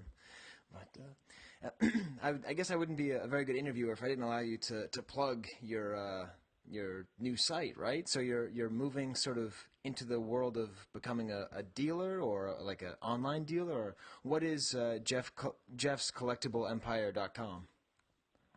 JeffsCollectibleEmpire.com is something I should have done. I had started that business back in 2009. Right. Wife's twin sister was out of work, and she's absolutely amazing with customer service relations. She's absolutely amazing with numbers and taking care of business. And I just told her, I said, you know what? I said, if you want, and she had just gone through a divorce, and she had a dog, and she didn't want to be away from her dog. So I said, I'll tell you what. I said, we can start up a company.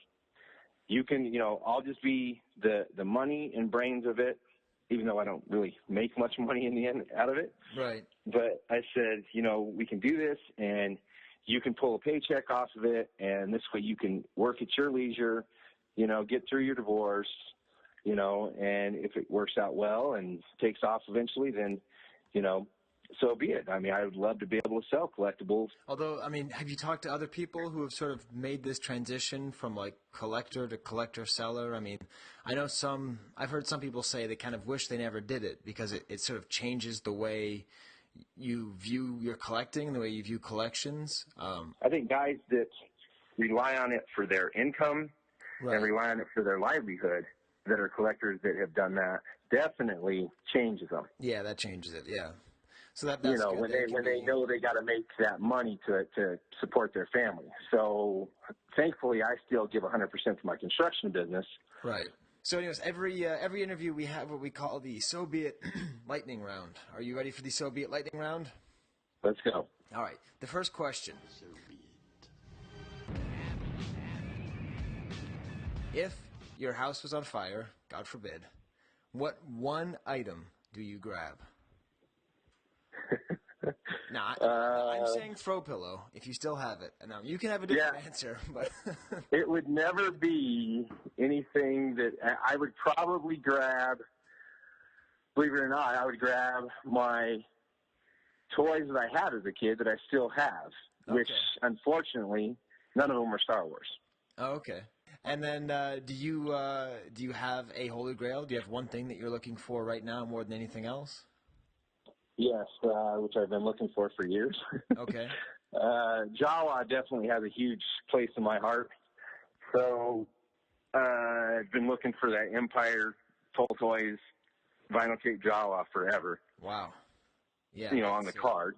So, and I may not ever own it because if it comes up for sale and it's, you know, it's just like my double telescoping figures. I wouldn't probably have ever purchased those, but I traded my G.I. Joe collection for them. Oh, really? Wow, that's a good trade, man. Yep. So I had 187. I had the whole entire G.I. Joe collection carded, but I got nervous about that because it all connected with rubber bands.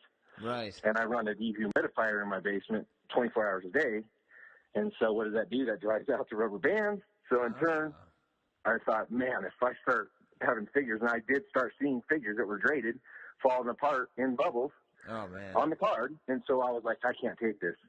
I can't take knowing that my collection, you know, just the time that I spent collecting it would just, it would kill me. Now, I do still have a loose collection of them, and that makes me happy. If the rubber band breaks, I can replace it. Right, yeah.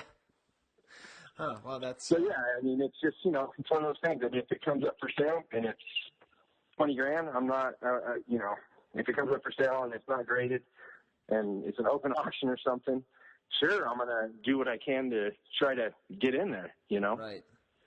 So is Jawa almost, because I saw that you bought a couple items at Celebration 6 on some thread, so is that kind of becoming, I mean, a focus, or are you against the idea of having a focus? I realized I wanted to ask you this earlier, but... Yeah, I just have it's just I can't stop myself sometimes when it comes to Jawa items. Okay. Especially on things that I just rarely see.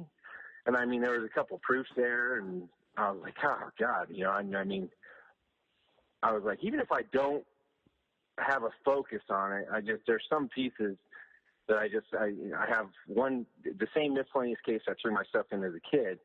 I just throw things in there that I like. You know, I don't have to have a complete thing of it, but, you know, I absolutely love different Jawa items. So it's just, you know, you think about a focus, and there's just like, it's never ending. Oh, I know. On that. And then you get into the whole foreign thing. I don't know anything about foreign carded stuff. And so I was talking to Jason West, and I was like, so kind of fill me in on this and this and this. If I was to become a focus collector on this. Right. And he's like explaining a few things. And I was like, I think I'll just stay with what I'm going to stay with. Right, yeah. Because I look at the Empire Toll Toys Jawa as a Kenner variation. That's how I look at it, because I see. If it was sitting right next to my Kenner one, you know, if it's sitting right next to an Empire card, there's really no difference. You can't see a visual difference. Right. I see what you're saying.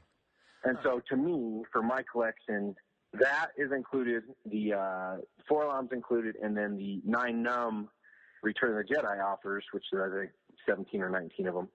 Huh. All of those are the only other things that are, you know, directly not Kenner, but they look exactly like Kenner that I, you know, expect to 10 years from now own. Right. So you sort of have like an America focus, you could sort of say, right? Right. Yeah. Right.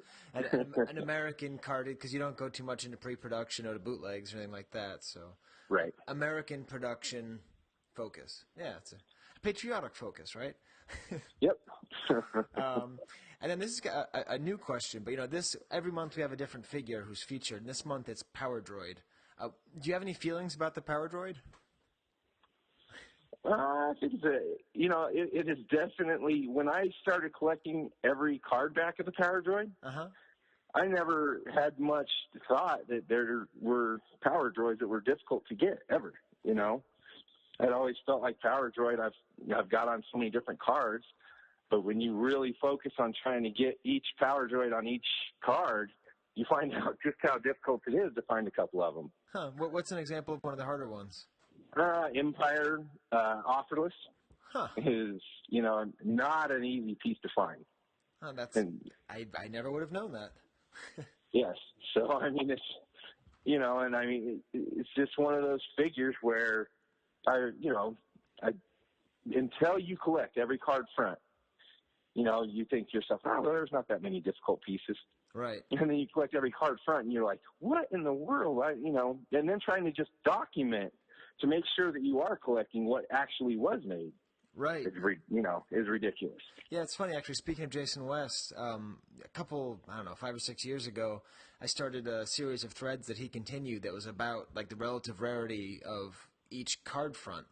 And I mainly did that because I just didn't know any of this information. Because I knew that for Chewbacca, for example, 41 backs, the offer don't show up that often. 48 backs with the sticker don't show up that often, and like, I thought, well, people should know that because if you're paying attention and you're trying to get these things, you should know that 21 backs show up more often, at least then they did, than 41 backs, whatever it was. So I think that's maybe we should go in. You should go in and just kind of bump up all those threads with all of your experience because it would. I love that stuff. I find it really interesting when certain items just happen to be rare and you wouldn't know unless you were looking for it. Yeah, until I started looking, because realistically, to find every figure carded and every figure on a Star Wars card of any sort, Empire card of any sort, and a Jedi figure, the same character, really isn't that difficult. Right. When it comes to American. And so after you pass that is when, you start to really go, wow, because so many people put together the offerless set. And there are some of those that are definitely, very difficult. So those were the first ones that I knew right off the bat, wow, those are a lot more difficult to find. So, but yeah, because I didn't care when I first collected if it had an offer or if it didn't. I just wanted a nice looking Han Solo on an Empire card, a nice looking Han Solo on a Jedi, and then if it had the alternate photo, I was like, I'll collect, just one of the alternate photos. So right, yeah. Everyone's just like I originally was just going to do one of each movie of Chewbacca, and then I wound up here. All right, then we'll finally get back to the last lightning round question, which is the great philosophical question, which is very hard to answer. If you were a vintage Star Wars collectible, not what you want to be, but if you actually were a vintage Star Wars collectible, which one would you be? Probably the AT-AT Walker. Really? Okay. Why is that? It's just one of my most favorite pieces ever to play with as a kid, or I think it was probably one of the most played with items as a kid, Right. If anybody had it. If you went over to your friend's house and they had an AT-AT Walker, if they had an AT-AT Walker or anything else, a lot of times they go to AT-AT Walker. It's just one of those unique, it's a unique item that, somebody had to come up with from scratch that looks amazing. It looks real. Right. Yeah, I think this has succeeded in what I was hoping this would do, which is sort of get to kind of know you and hopefully maybe break down the sort of weird barrier that exists. Just mainly, it seems, through AFA, and because I think in the end, we have a lot more similarities than differences. So sure, we still all enjoy. I've put that in so many threads. I'm like, come on, guys, we all still enjoy the same thing. If I walk into a basement or a house or a room, a closet, a flea market, and I see any type of, vintage Star Wars stuff, no matter how it looks, it's exciting to see. Yeah. Yeah, it's awesome. Well, thank you so much for taking the time to talk. And when you finish your run of, was it 707? How many is it you need to finish? Between 650 to 700, which is probably, Skye, that won't be for another probably 8 years or 5 to 8 years. We'll be still recording the show, so when you finish that, and even before then, you'll come back on and tell us how it's going. Yeah, when I update my picture thread on there, which hasn't been for a long time, I'll let you know. All right. Awesome. Thanks a lot, Jeff. All right. Thank you.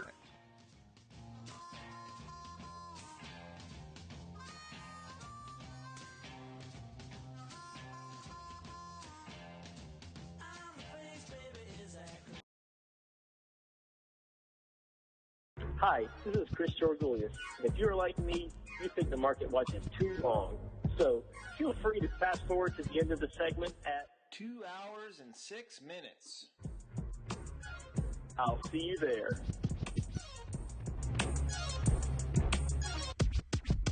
$1 Vlix. Market Watch.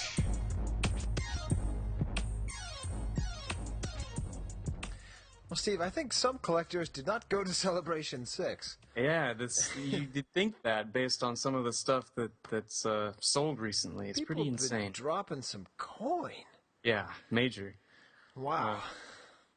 So I guess, we might as well start with, this is something we were originally going to put in the news, but it just fits in the Market Watch as a good lead-off. Earlier, I guess it was at the end of September, there was a sale of 3 Empire Strikes Back Special Offer 3-packs, all of which are incredibly rare in their own right. But this set of 3 sold for $28,600.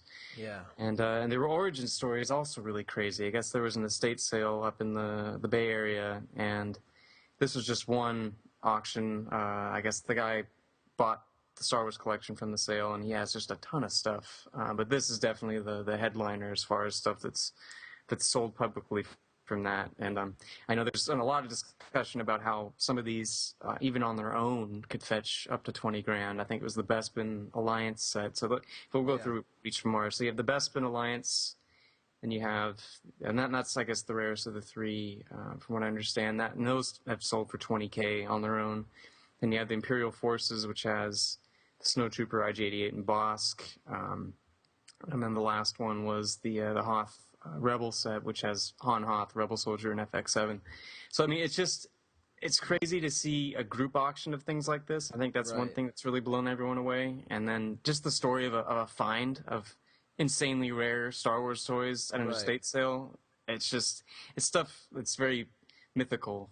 So it's just crazy to see it happen here right now. It's nuts. Yeah, no, and actually, Jeff, who I interviewed and we're going to talk to later, he has a lot of input on this kind of stuff. Oh, good. Okay. And he in the thread where I talked about it, he explained that you could definitely double your money if you spent $28,000 on those 2 figures. And I just got to say, the weirdest thing was that in that thread, there's a lot of people saying, like, it's so stupid. Why would anyone spend that kind of money on toys? Right. It's just, what's going on, Steve? Why are people even saying that? I don't know. It's. I almost posted something. It was just, who comes to the. Anyways, it just seemed like a really funny and strange thing to ask. Yeah. Well, on a toy forum. Yeah. And then someone started talking about, the Fed and started getting all political and. It's a really crazy story. It was a bummer of a thread because I can't stand any political talk on those things. But yeah. Anyways, let's stick to the toys, Steve. Some crazy toys yet to be talked about here. Right. So up next, this is from Pete. This is Pete's segment. He has some great. You mean Fratastic Pete? Fratastic. Because Steve, we had to figure out what to call him. Yeah. And I probably, to be honest, have not changed the opening theme. I will change the opening theme soon. I'm going to include Fratastic Pete and Brisbane Mike. Okay. So it took a long time to get Fratastic's nickname, but that was his nickname in his frat, was Fratastic. Yeah. So, I gotta get used to calling him not by his real name. Yes, of course. That's what I've been doing for months. What we have here is a Glasslight Droids Vlix on card, which sold for $9,100 from a seller we've talked about on the show before. Right. who people have told us that because we warned people of dealing with Sean Nynast that you should not purchase things from him. Right. Although I guess somebody ignored our advice and It's an AFA. That's weird. AFA 50 archival. What does that mean exactly? Well, archival means it's in the really nice box. Right. You could put it in sunlight for 10 years and it would never fade. I don't know. I wouldn't test that theory. No, I wouldn't either. Or hold me accountable. It's just crazy. I mean, and then that's the scary thing is it's not the only Vlix high dollar auction we have. Yeah. Up next is a first shot Vlix, and this one sold for $5,000. And let's see, let me pull it up real quick. Well, that's kind of like a tricky thing, right? Because any Kenner Vlix is a first shot, right? I need to get the true story on that because I'll be honest, I've never been interested in buying a Vlix, but I think you're onto something with that. But wow, Steve, that's bad. Well, you know what? We haven't given our audience a chance to think we're complete idiots in a little while. I just opened the door for everybody right there. So why don't you send us an email, chivecast@gmail.com, and confirm what we just said, that any... The unproduced Kenner version, which is right here. Any Kenner version of a Vlix is first shot. Or a prototype. I could just see Chris Drogoulias just grinding his teeth into his iPod. Seething right now. How can you guys not know that? It's during the Market Watch, too. It just makes it even worse. Oh, that's true. He's already skipped. So there maybe you go. we're safe. We're safe. All right, so up next we got another crazy one. It's a prototype rocket firing FET, an L slot AFA 90, sold through CIB for $20,000 on the spot. Wow. It's just they're there. It's just man. It just seems like the timing of some of these things is too good to be true. But amazing. So that's that's a pretty good thing to know. You know that a rocket firing FET is selling for $20,000. $20,000. I mean, it's scary. I'm just glad that I would never have to worry about that. Yep. Let's see, what else we got next here is, it's another 3-pack, an Empire 3-pack. This is the Villains set. It's got some of the Cantina guys. It's got, that's right, we talked about this one before. It's got Sam Teeple, Boba Fett, and Snaggletooth. And this one's I love that pairing. 6,600. It's a good pairing, and it was AFA 85 for 6,600. Huh. It seems like there's always a constant supply of these 3-packs, especially people recently. Really good about finding these, and they're definitely out there. They're beautiful, but man, I would never be able to jump into that. Someday I'm gonna get my Android set. If one of us, you gotta at least do that and get that ground covered. But and this is another favorite thing that Fratastic does. He has a crazy, stupid crazy auction of the month. Okay. And this one was an AFA 80 ESB Snowtrooper that sold for $932. Weird. Yeah, and it's maybe a $200 figure as Pete notes, and it seems about right. But yeah, to see a figure like that sell for $900, it's just. Well, maybe, it is the debut card, and the 31 backs can be harder to find because they jumped so quickly with... into the next card Oh, back. hey, it's sold by our interviewee. It's sold by Jeff. Wow. Well, wow. That's So too bad I didn't interview him tomorrow as opposed to today, because I'd like to know why that's sold for much. Wow, but that's amazing. I think that's probably it. Yeah, I guess that does make sense in that regard. And I also could have asked him for why he says no shipping to Russia of any kind. That's interesting note. Yeah. All right, so that rounds out part 1 of the Market Watch. So thanks, Fratastic. These are all awesome choices. Yeah. Now we can get back to Power Droid. And actually, I want to say one thing too, Steve. You know what we're going to do soon? What's that? We're going to interview David Carr about Obi-Wan Kenobi. Oh, good. We're going to retroactively... Yes, we're going to get back to Obi-Wan. For Good. 2 reasons. One, because Obi-Wan's a great character, and the other one is I was just going through all my emails, and I realized, like, he said that he'd be willing to talk about Obi-Wan, and just, I don't know why. It's not like I ignore people. I'm just not a very good communicator. So I feel bad, he's a faithful listener and, good collector and all that. So at some point, David, if you're listening, let's do an interview because we got to get back and right the wrong with Obi-Wan. The spirit of Obi-Wan. Yeah, the spirit of exactly that we're spirit of Obi-Wan Chive Cast. Yeah. But now let's talk a little bit about what is it like if you wanted to collect. We just talked to Bob, and Bob had a little bit of a different experience collecting Power Droid. Yes, I don't think it'd be that easy these days. No, I don't think so. But fortunately, on the amazing Market Watch, once again, it's chivecastmarketwatch.wordpress.com. I actually, Steve, I saw something on there, and I was like, damn it, I wanted that. Like, there's Really? this great, Clipper offer Chewbacca. That's sold for really cheap, and I thought I had Chewbacca Clipper on my saved searches, but I don't know how I didn't get it or whatever it was. Like I was out or whatever. And it was really funny because I just bought this Clipper that I needed for my run from the Kellerman collection. I talk about that with Jeff as well. That was the one you got at the convention, right? Yeah, at the convention. Okay, I'm like. right. There I go. I got the Clipper. I'm all set. And then right here, boom, eBay link to a Chewbacca Clipper that sold for $103. And wow. I would spend easily 4 times that for this figure. Oh, man.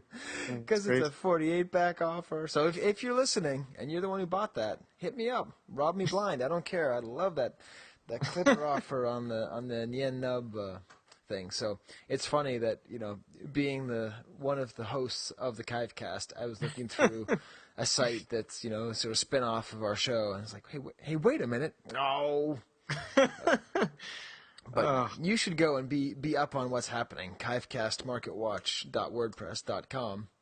Yeah. And there he talks to us about. So tell me, Steve, what's it like if you want to buy?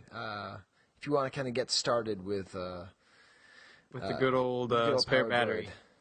All right, so he goes into all cards. We'll start with Star Wars. There's a 20G here that was an AFA 75 that sold for $251. It's got the offer on there, and the good thing is like they didn't completely obscure the Power Droid with the Fed offer, as with most of the characters on that card back. Right. So it's a little easier to live with. Let's see, we got a 20D that was not graded for $136. So, I mean, that's a good little jump down. And then we got, what's up next? 20E, it's also not graded. He puts like a C6, which seems about right. It's got some good creasing on there, but hey, he's on card. You can get it for $61. Wow, wait, $61 for a Star Wars card? Yep, $61 for a Star Wars card. I think the figure itself is all right, and the bubble looks okay, but yeah, the card's a little scruffed up. Right. But, let's see what else we got. Up next, the 21A offerless AFA 85, all the way up to $405. That's a nice offerless card, but man, oof. Wait, so then it was for AFA 75, it was 300, and then. Yep. Huh. Yeah, and then for the 85, it's 405. And then you got another 21A, and this one was not graded. It was 139. And I mean, so you see just the usual kind of disparity with these things. Yeah, no, that seems to me that's the kind of thing you could easily grade and flip. If that's not a repro, I can't. It's far away, but yeah, it's not a real close-up picture of it, but. Yeah, I mean, if it was all checked out, yeah, you could see that happening. So we got a 21B offerless for $680, and that was an AFA 85, so it just bumped up quite a bit. Yeah, well, I think, again, from talking to Jeff, and you'll hear the interview soon, definitely there's a lot of people out there who collect the offerless, and that's the first thing they go for, and they want offerless 85s. 85s, okay. Debut card, that's kind of the prime ticket. The essential version of a rookie card, even if it's not a rookie card. But right. Let's see. I see another 21 back B offerless. This was a 75, and it goes all the way back down to $300. So yeah, he totally. How many Power Droids are for sale? Yeah, we're not even in Empire He leads yet? this off. It's like, man, there were a lot of Power Droid sales this month. We'll get into Empire now. So we got the 21 back secret figure offer for 53. That's back. See, I wish I'd seen that because I'm missing that one. Another 21 back. This is the Star Wars card secret figure offer for $127.50. It's a better example of the card, but this actually has the sticker version of it. Right, and that's way more rare. And I was talking about that again with Jeff, and yeah, it's insane that people pay more money. I mean, really, there should be a really high premium on the secret Star Wars action figure offers. The sticker. Yeah, the sticker. Like that, the Star Wars with that sticker, that should be the premium that everyone should go for because they're so rare and they're nice looking, but yeah. Man, that's crazy. Thinking about it, I think I might have had that figure, not this exact one, but this combination a few years ago. Huh. Yeah, that's crazy. All right, so we got another Empire 47 back with the 4 LOM offer for 51. Now we're getting to some Power Droid prices. Yeah. Got an offerless 77 back, Return of the Jedi for $89.99. So it's offerless Jedi card. If you need one, there it is. Right. Under $100. And this actually proves one of Jeff's things we were talking about. That I asked him about the Power Droid, and he said that it's really hard to find offerless Empire Power Droids, and here we are. There's none. There's all these Star Wars Power Droids, but very few Empire and no offerless. Oh, weird. So. Interesting. But at least the loose graded figures don't go for too much, right, Steve? Oh boy, loose graded U90 went for $320. On that note, wow. Yeah, man. That's funny. And it's you. That's that's tough. Yeah, that is. And especially not being able to go click with a loose Power Droid. That's maddening. Just to think about that. Yeah. And the way they have it in the case, they have it so that you can't click it back and forth. You can't. Yeah. It's at an angle, which first of all, that's got to kind of mess up the interior joints a little bit, having it stayed that way. But you could take it and you could shake it back and forth, and it would never click. It would never click. It would never gonk. I sound like Buffalo Bill right there. That was a little. Never gonk in the basket. Oh my God! All right. You tell us Market Watch time, kids. Yep. We're getting down to the wire. The Jenny Cream Ale is long gone. My glass of water is empty. It's just be lucky I'm not eating goldfish. That's true. All right, so we got a Power of the Force mail-in coin. It's the Star Wars Droids coin, which I had never actually really looked at this thing closely. It's like they didn't quite finish out the detail on the sandcrawler in the back. Yeah, so when I first opened it, I'm like, what are those? That's a good point. What are those little candy things? Corn? Yeah, that's what I thought, like candy corn or like Christmas lights or I don't know what. I'm like, what is that? I'm like, oh, those are treads from the the sandcrawler in the background. It's got Power Droid and R5-D4 prominently displayed, and that mail-in coin sold for $384, which wow. Yeah, well, it's getting back into the coin talk. I guess that. Yeah, I don't know my categories. Let's talk about it a little bit more too, because first of all, I think it's pretty safe to say that Jeff Carell and Matthias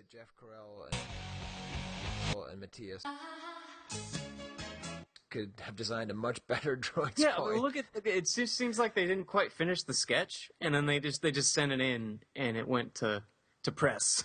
Yeah. And actually, I was thinking, Steve, we should do another unpaid advertisement for Coining a Galaxy. Absolutely. Because this book, I keep it, like I said I was going to. It's in my collection of Star Wars related books, and it's just awesome. It's like the perfect size. It's like the same size as a cardback, and it's easy to read, and it's nice and classified. So let's take let's read the description of the coin from Coining a Galaxy by James Gallo and Mark Salati. And hopefully with this free advertisement, James will forgive me for not knowing anything about Vlix. So according to Mark and James here, it is a Class C coin, which I guess means it's not the rarest, and nor is it the most common. And they, in their price guide, it should be approximately a $75 to $100 coin. Wow. So someone spent more than that. Although, you know, it's one of those things, I think, with all of these coins, that if you just find someone who's crazy and really wants to find it, they'll pay a lot more. Yeah. But, you know, it's called uncommon. That's what C is called, as uncommon. And I'll just read the text on the back just because I like it. Okay. Galactic robots with advanced high-tech features, programmed for a variety of specialized technical operations. I mean, there's nothing in that, Steve, that says anything about what they do. Hey, you know, I think you could really make up your own special operations with whatever you want. Exactly, yeah. Even just seeing that weird tread in the background, like, I could imagine being a kid and being like, is that a different droid? Yeah, yeah. Is that the C droid? I don't know. And then he ends it all up, Steve, with the Star Tot, which goes for $35. Yeah, good old Bob's Star Tot on the open market. There he is. Not even the Star Tot he wanted. That's so funny. Oh man, that's so sad. Promise me, Steve, that when they get up to the B-wing pilot, that'll be your first choice. Oh yeah, come on. Okay, good. Well, you know, I really wanted Lando, but you know. Oh, that really is one of the best Star Tots. Like, there's no way you can argue that. It's awesome. Yeah. That's awesome. Cool. Well, let's say we get to the feedback. Here at the Chive Cast, we really do care. You can email us at chivecast@gmail.com. You can call us at our special Wampa line. That's POKUT Wampa, or 1765-889-2672. Twitter us at Chivecast, or join us up on our Facebook page. We really do care. Whew, Steve, time is just rolling by, huh? Yeah, it's been good. We have kind of like a double feedback. Yeah.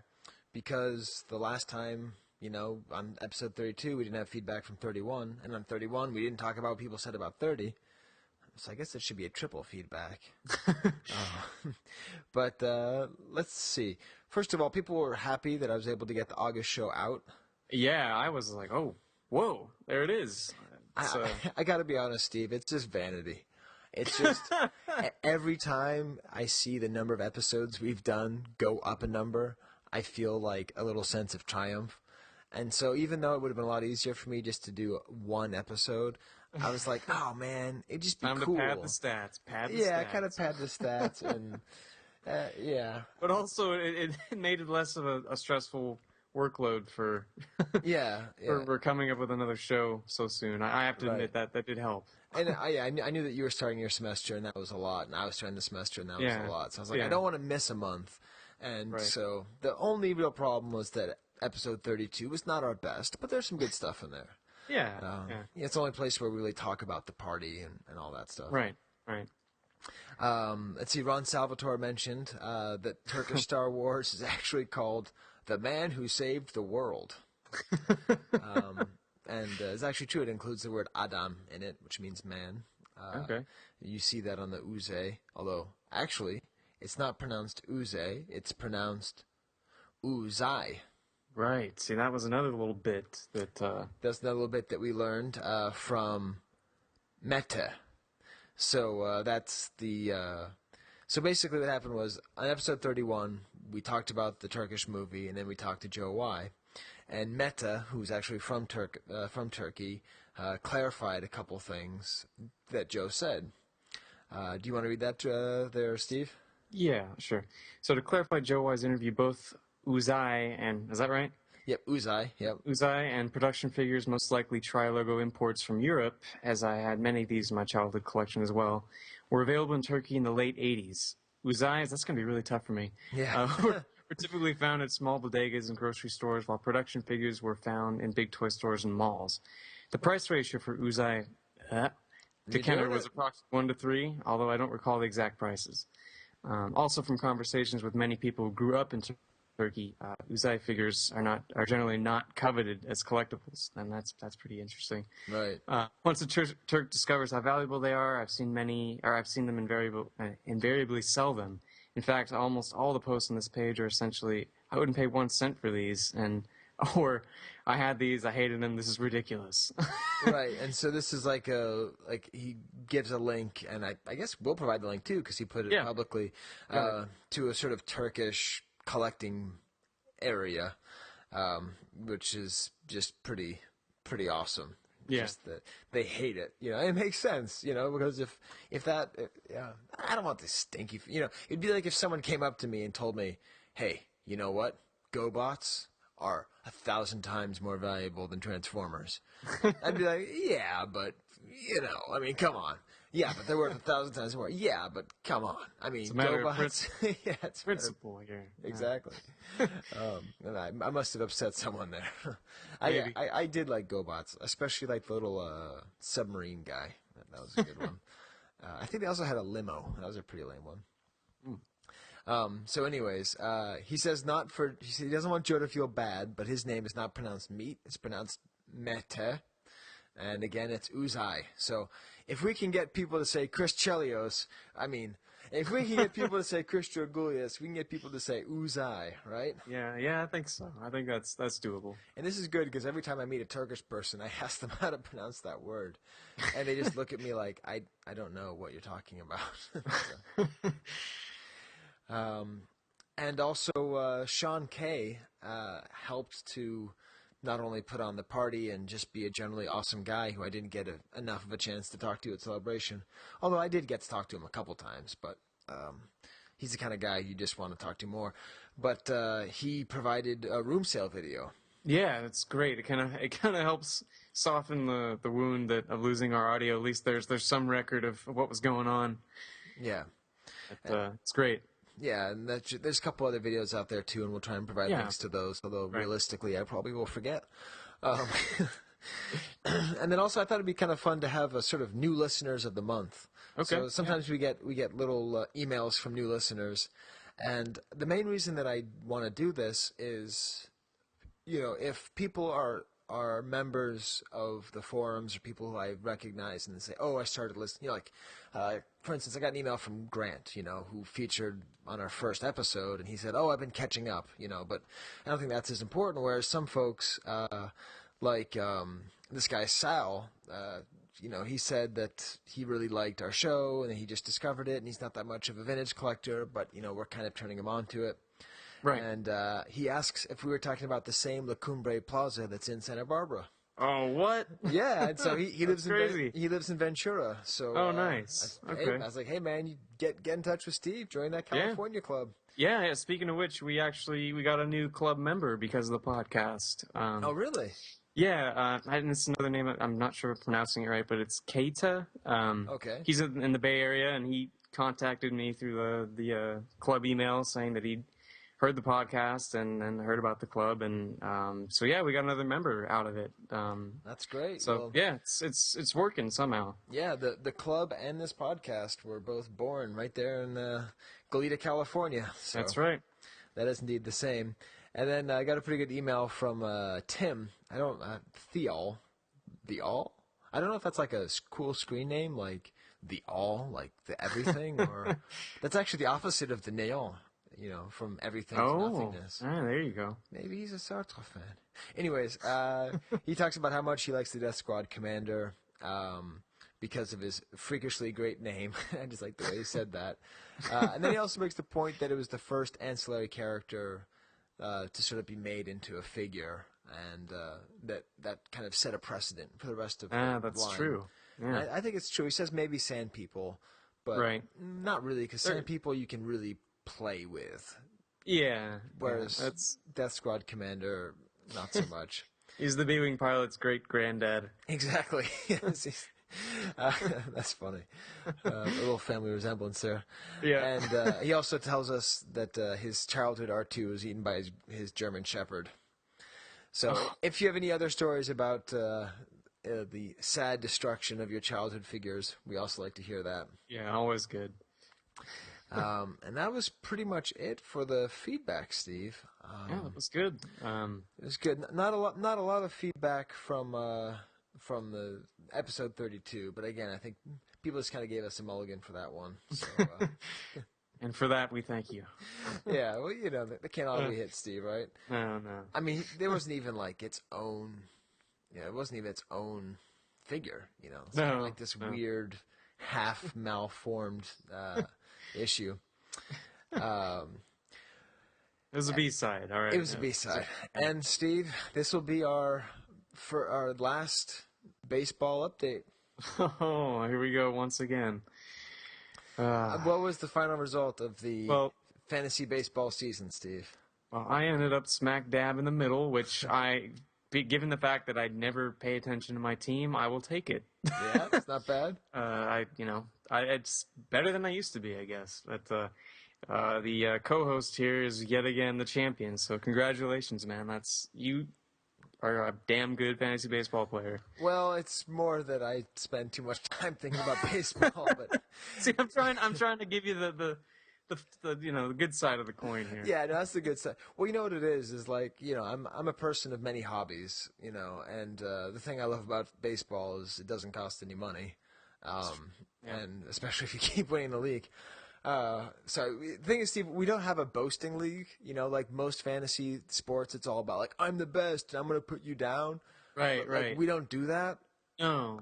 Which is fine unless you always win, in which case it's kind of a bummer because first of all, when I eventually lose, no one will have the joy of putting me in my place. And then in this time, I don't get to be like, okay, suckers. But anyways, yeah, it's as a Red Sox fan, it's an ambiguous position to win three times in a row. It's like, hey, man, I hate the winners. At the end of the season, I was kind of hoping someone caught me.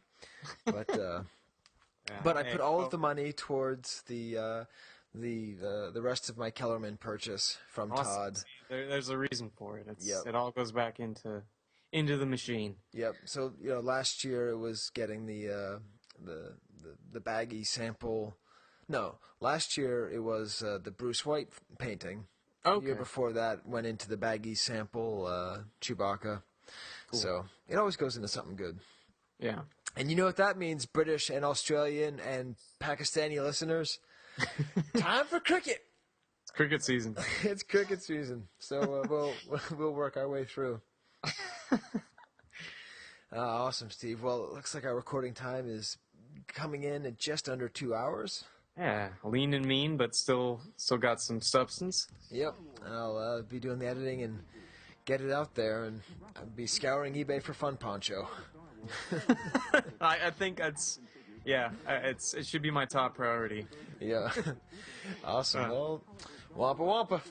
Adios. This podcast is not endorsed by Lucasfilm Limited, Hasbro Toys, or 20th Century Fox, and is intended for entertainment and information purposes only. The official Star Wars site can be found at www.starwars.com. The official Hasbro site can be found at www.hasbro.com. Star Wars, all names and sounds of Star Wars characters and any other Star Wars related items are registered trademarks and/or copyrights of Lucasfilm Limited or their respective copyright and trademark holders. All original content of this podcast is the intellectual property of the Star Wars Collectors Archive, unless otherwise indicated.